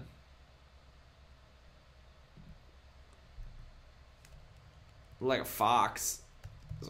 Like a fox. Yeah. I don't mind outfoxed. Is there something like undupable or like, you know, like what's anti-gullible? Like what's the opposite of gullible? Yeah, I think that's reasonable. I think it's reasonable to expect that all DMs, whenever they run Desdemonia, should always have Jimi Hendrix queued up to play whenever anyone tries to deceive her. Anti-gullible. I think that's it, guys. We got there. For sure. There's nothing weird or wrong with that. Okay. Be seduced. The seduction lasts until dispelled.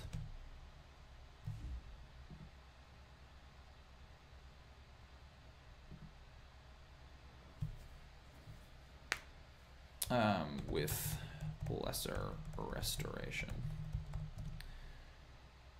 Because I kind of think, yeah, if we just have seduced be like a sidebar here, then we don't need to like go through all of it again, right?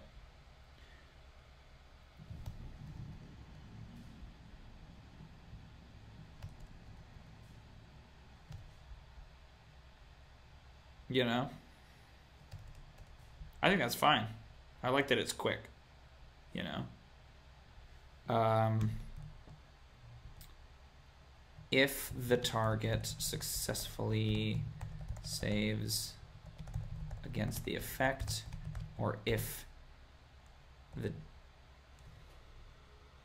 effect on it ends. The effect on it ends.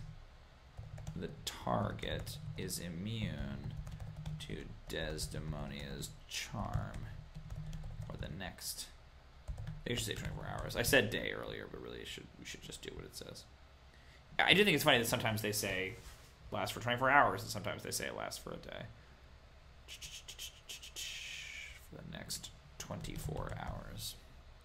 Dagger is still there. I'm fine with that. It would go up, presumably, you know, whatever. Maybe she has multi-attack. I guess rogues don't have multi-attack, so maybe we leave it.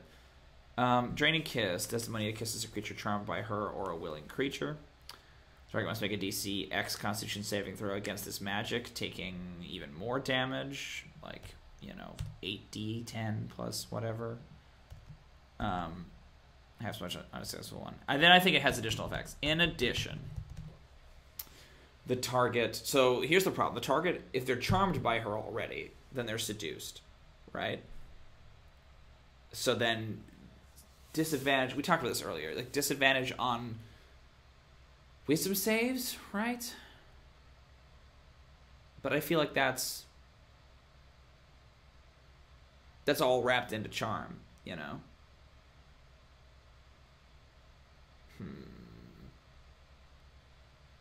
She could have an ability called, like, you know, again, getting long, but like undeniable as a bonus action. Desdemonia can issue a command as per the spell to every creature charmed by her within 30 feet, within earshot. You know, something like that. But that still doesn't like affect the point. Sorry, the point I'm trying to get to here, I feel like I'm rambling, is I'd like the kiss to do more than just deal damage, and reduce their hit points. You know, that it should have other things. So the notion of they have disadvantage on wisdom saving throws is good, but we talked about wisdom drain. That's what we talked about. I don't know if that's good for level 10. But I could definitely see it for level 15. Let's look at the Intellect Devourer. Because that does a similar thing. Vargoyles do Charisma Drain as well. We could do, like, Wisdom Drain now, and then have the 15th level one be Wisdom and Charisma Drain. Which I think is pretty nasty, but I kind of like that. How does the Intellect Devourer work? Tell me your secrets. Intellect Devourer. How's everybody doing? Devour Intellect. The creature must succeed on a DC 12 Intelligence saving throw against its magic or take 11 psychic damage. Also on a failure, roll 3d6. If the total exceeds or equals or exceeds the target's intelligence score, that score is reduced to 0. Okay, so we can't do that because that's just all gone at once, right? That eats it. So, Sildari said that Vargoyles have a similar ability. I don't know where they are in 5e, if they're accessible. Oh, here it is. Cool. The Vargoyle has a kiss. Kiss is one incapacitated humanoid within 5 feet of it. Must succeed on a charisma saving throw or become cursed. The cursed target loses 1 point of charisma after each hour, I see, as its head takes on fiendish aspects. The curse doesn't advance while the target is in sunlight or the area of the daylight spell. Don't count that time.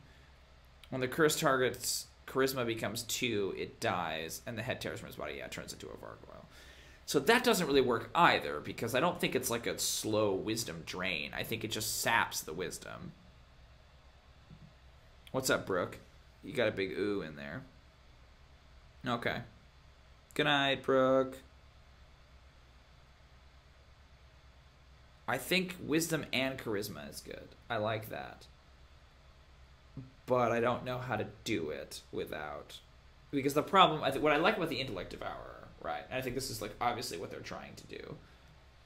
They're trying to prevent the bookkeeping, you know what I mean, of like, oh shit, what's my wisdom now? It's really low.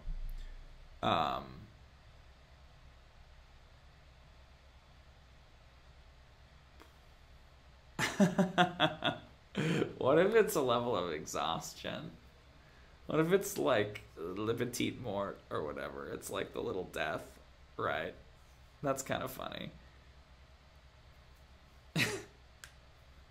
That happens, right? Like you.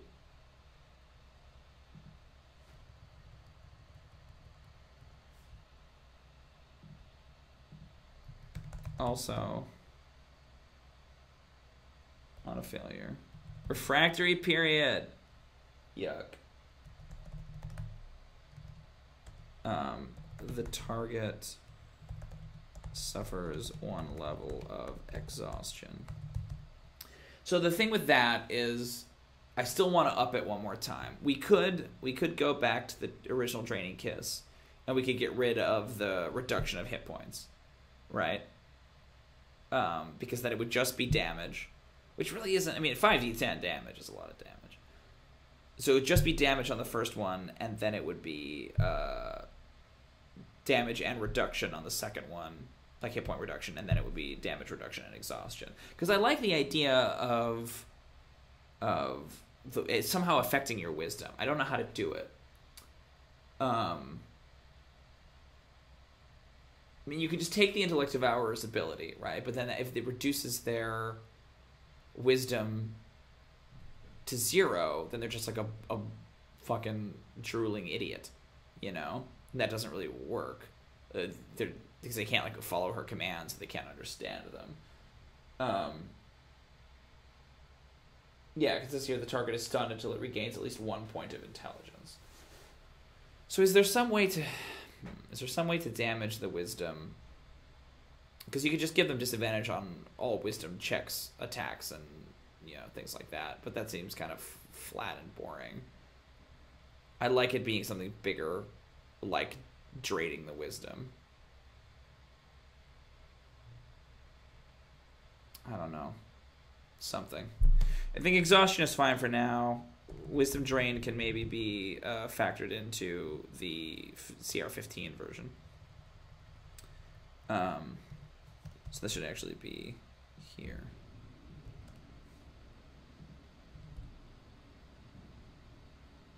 Okay. That seems good to me.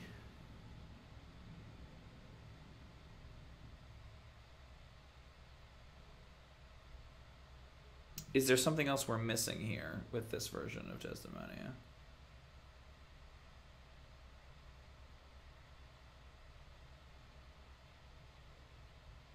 I think that's good.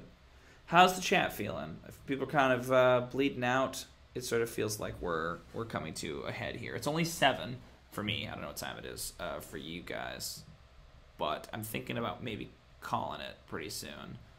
Because I feel like we have a lot of good progress here. Like, we have the CR5 Desdemonia. Oh! You're totally right, Alan. CR10 don't, but CR10 do have legendary actions. Oh, shit. Let's do those legendary actions, then let's call it. I'm into that. Thank you for reminding me. So they would have legendary resistance, then. This is a chunky-ass stat block. I don't like legendary resistance, you guys. I talked about it on Twitter today. I do not like it, Sam I am. Where's legendary resistance? That's funny. This legendary act. The Kraken doesn't have legendary resistance despite being a legendary monster. It's just like they can choose to, 3 times per day.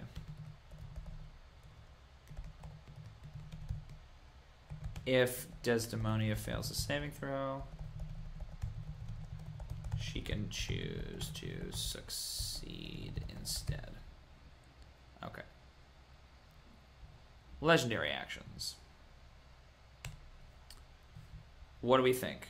What are some good ones? Oh, I do need to plug in. Yeah, that's reasonable.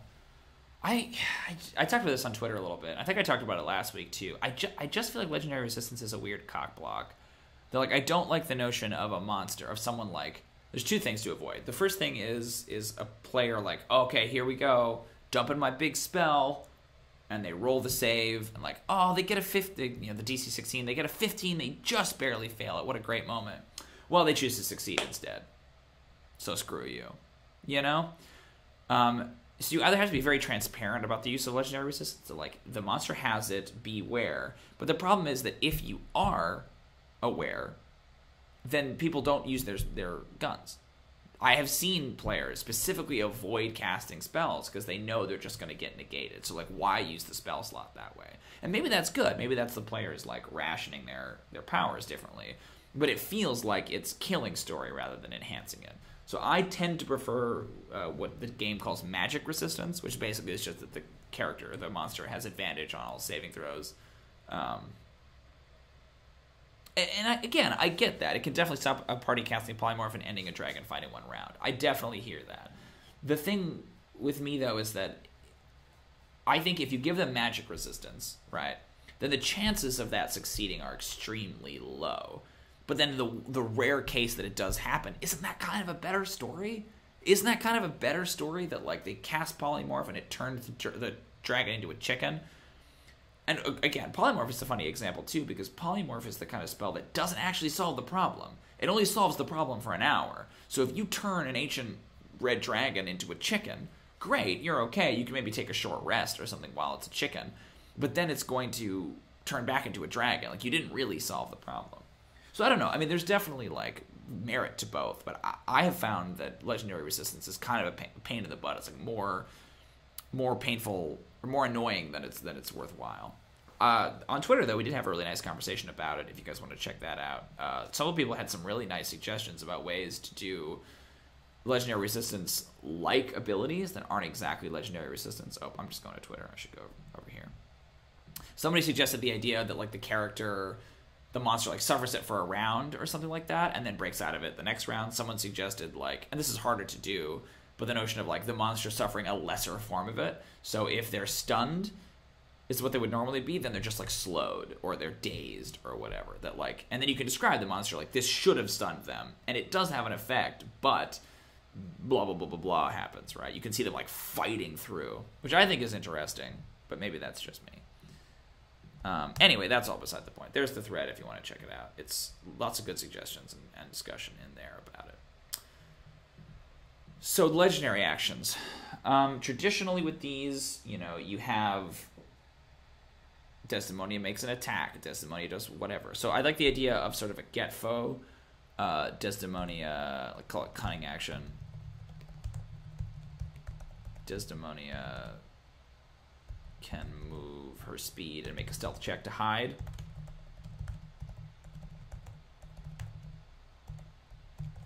Right? Disappear into the shadows. Seems cool to me. The old me, give her something from her CR5 ass kicker rogue stuff in combat. I like that. Let's see, what does she have? I mean, it's just we could put Hell Knows Your Name, because she still has Assassinate. She doesn't have Opportunist. But I like the idea that, you know, in a pinch, she can, like, fall back on her badass assassin history. That's cool. What's a good example of that to steal? Because we could even have it be, like, a different mechanic, but just essentially, but, like, flavor-wise is the same. Because there's the thigh fighting, right? You could take the succubus out of the street. God, what a ridiculously long name. Can you imagine if I did that? You can take the succubus out of the street. I like you doing the full one, but you can't take the... You get it. And then have the... That's insane. I love that idea. I'm not gonna do it, but I think it's funny. You get it.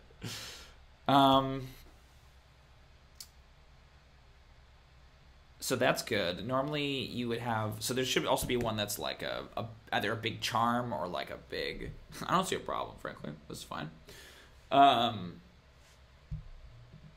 Totally normal. Yeah, exactly. You see that stuff all the time. What do you mean? So would definitely just one like that. Like, does rogue stuff. I don't know mechanically how to do that. Does rogue stuff.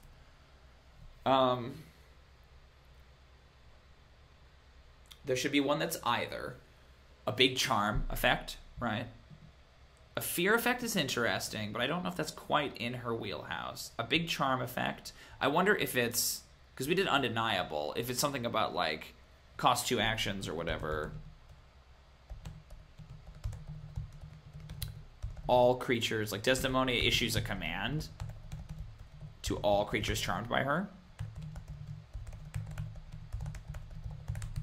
Right? So they either attack, maybe even make a list.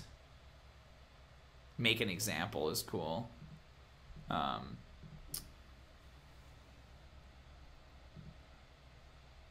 Like marching orders, maybe.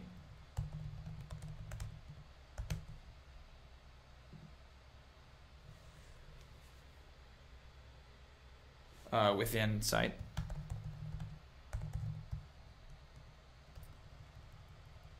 That's 2 actions. What's a... Oh, shit. What's a good rogue one? Oh, Mandate is good. That's way better. Thanks, Win. You're killing it tonight. Mandate. Also, you know, that's what she might do later. She might go on a mandate and date a man. Or a lady. You know, I think she swings both ways. I don't think that it's an exclusivity thing. She's pretty pan, is my understanding.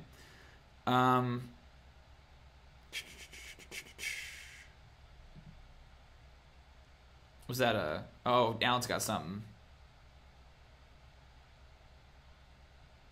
Or he's just sort of reacting to Desdemonia's sexual proclivities, which are many and noted. If you got something, man, spit it out. I want to see it. But we need something that's like roguey or murdery. Oh, I gotcha. Oh, I see. Okay, I was excited that you maybe like had a thing, and that then we could be done. And we could have a finished monster. But no, you were just being bad. What's a good rogue? Like, it's the name isn't so concerning to me as it is like, what's the power? Does she make an attack? Does she... Because like normally it's like the grabbing thing, right? Like it's the thigh. Pocket sand. Yeah. It's just fucking silly. Normally, yeah, it's like the Black Widow thigh fighting. Is it just like cost like 3 actions and it's just like just a crazy amount of fuckery? Is it just like, you know, rogue shit, the old me or whatever? It's a little too flavorful, a little too sassy, but I don't mind it. I gotta plug in my computer. 1 second, folks. I only got 7% battery left. 1 moment.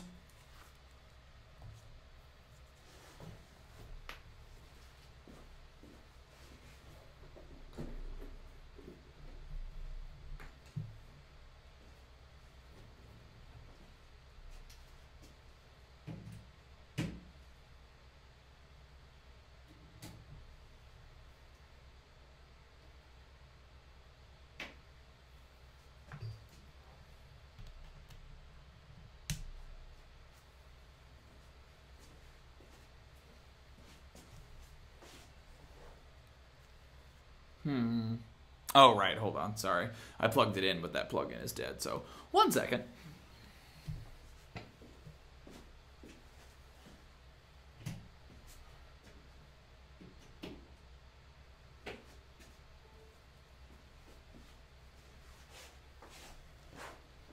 I'm back. I have an idea. Oh. Put a contract out on a player's really good. Oh. Mind Exploder. Okay. So you know how Agnema had... this is not exactly for this, but this is awesome. You had fucking Agnema had the cult and like the magic item, the blindfold and stuff. And the 15th level version of Agnema had a lair actions, right? We could do lair actions for Desdemonia, but you know what's even better than lair actions? Regional effects. Because Desdemonia's brothel probably doesn't have lair actions, but if she's in the city, then there would be crazy things going on. And one of those regional effects would absolutely be that she puts a contract out on a player. Like, regional effects, man, that's the fucking shit. You know how, like, dragons and stuff have effects on the lairs. Like, if a dragon moves into an area, then it affects the surrounding countryside. Like, if Desdemonia sets up shop in the city, it affects the way the city works. Like, that's gangbusters. I love that. So it wasn't exactly your idea, Alan, but we're functionally going to get it, but only at the CR15 version. So here's what I'm thinking for the old me, or whatever we end up calling it. Desdemonia moves her speed towards an enemy, towards a target, provoking no opportunity attacks.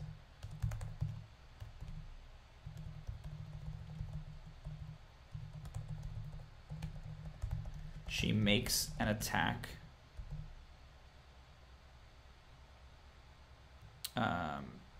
And makes an attack against that target. Moves her speed, provoking no opportunity attacks. And makes an attack, a melee attack. She has advantage. Makes a melee attack with advantage. Which means she can sneak attack if she hits. If she hits, as a the target is grappled. So it's like across the room, like she goes into Black Widow mode, right? Like grabs them by the thighs, stabs them in the kidneys, and pulls them to the ground. grappled and knocked prone. So it's this whole big, like, production. Oh, cone attack is cool. She doesn't really throw daggers very much, but it's a very cool idea. Yeah, 3-cost actions are tough. But I kind of like this, like, this is the sequence in the cool spy movie where she, like, takes out a room full of dudes, right? It's like tapping back into her old skills. Cool. I'm into that. We still need a name for anti-gullible, but that's basically it. All right, I feel pretty good about that, folks. I'm excited about the regional effects. That's going to be fun for next time. I want to write that down, because otherwise we'll forget. So what I'll probably do this week, regional effects, CR15, definitely puts a contract out on a player or NPC, right, that the characters care about. It's a good way to, like, involve her in the plot. So what I'll do this week is I will crunch the numbers here so we can get some actual ACs and ability scores and damages and things like that. But we have all of the important stuff. Yeah, I think it looks good. I'm going to highlight this because I don't know if that's, you know, where we want to land on it. But I feel like that's good for this week. So I'll be back next week, and then hopefully we can wrap up Desdemonia then, maybe even do some brainstorming on Dr. Hubert, who's next. But then the week after that, I will be gone. I will be at Emerald City Comic-Con that weekend, that Sunday, so I will be unable to stream. So we'll have a week off. But I'm pretty happy with the progress we made today. I was worried we were only going to get to do the CR5, but thankfully, because it was so similar to the actual Succubus, it was pretty simple to do. Great. Do you folks have any questions or ideas or concerns? Anything you want to squeeze in at the last minute? Otherwise, I thought this was a very successful stream. Thank you again to everyone for coming out and indulging me in this silliness. It's pretty casual, but I always have a good time. How the baked apples went? Did you actually give one to Alan? Or did he have to go without, like a sad boy? Yeah, I had fun. Apples are out. Hey, thanks, David. That's very kind of you. I had a good time. He has received no apples. Oh, I see. You have to go get those apples. Well, how do you like dem apples, Alan? How do you like dem apples? I feel like there's no way to top that, so should probably call it right there. Thanks everybody for coming out to make a monster. We have Desdemonia, pretty close. We got one more version of her, but then we will hit that up next week. Go out there, everyone. Seduce somebody this week. Go find someone to seduce, and then stab in the kidneys if you can. Great, thanks for watching. I will see everybody next week. Appreciate your input. Bye.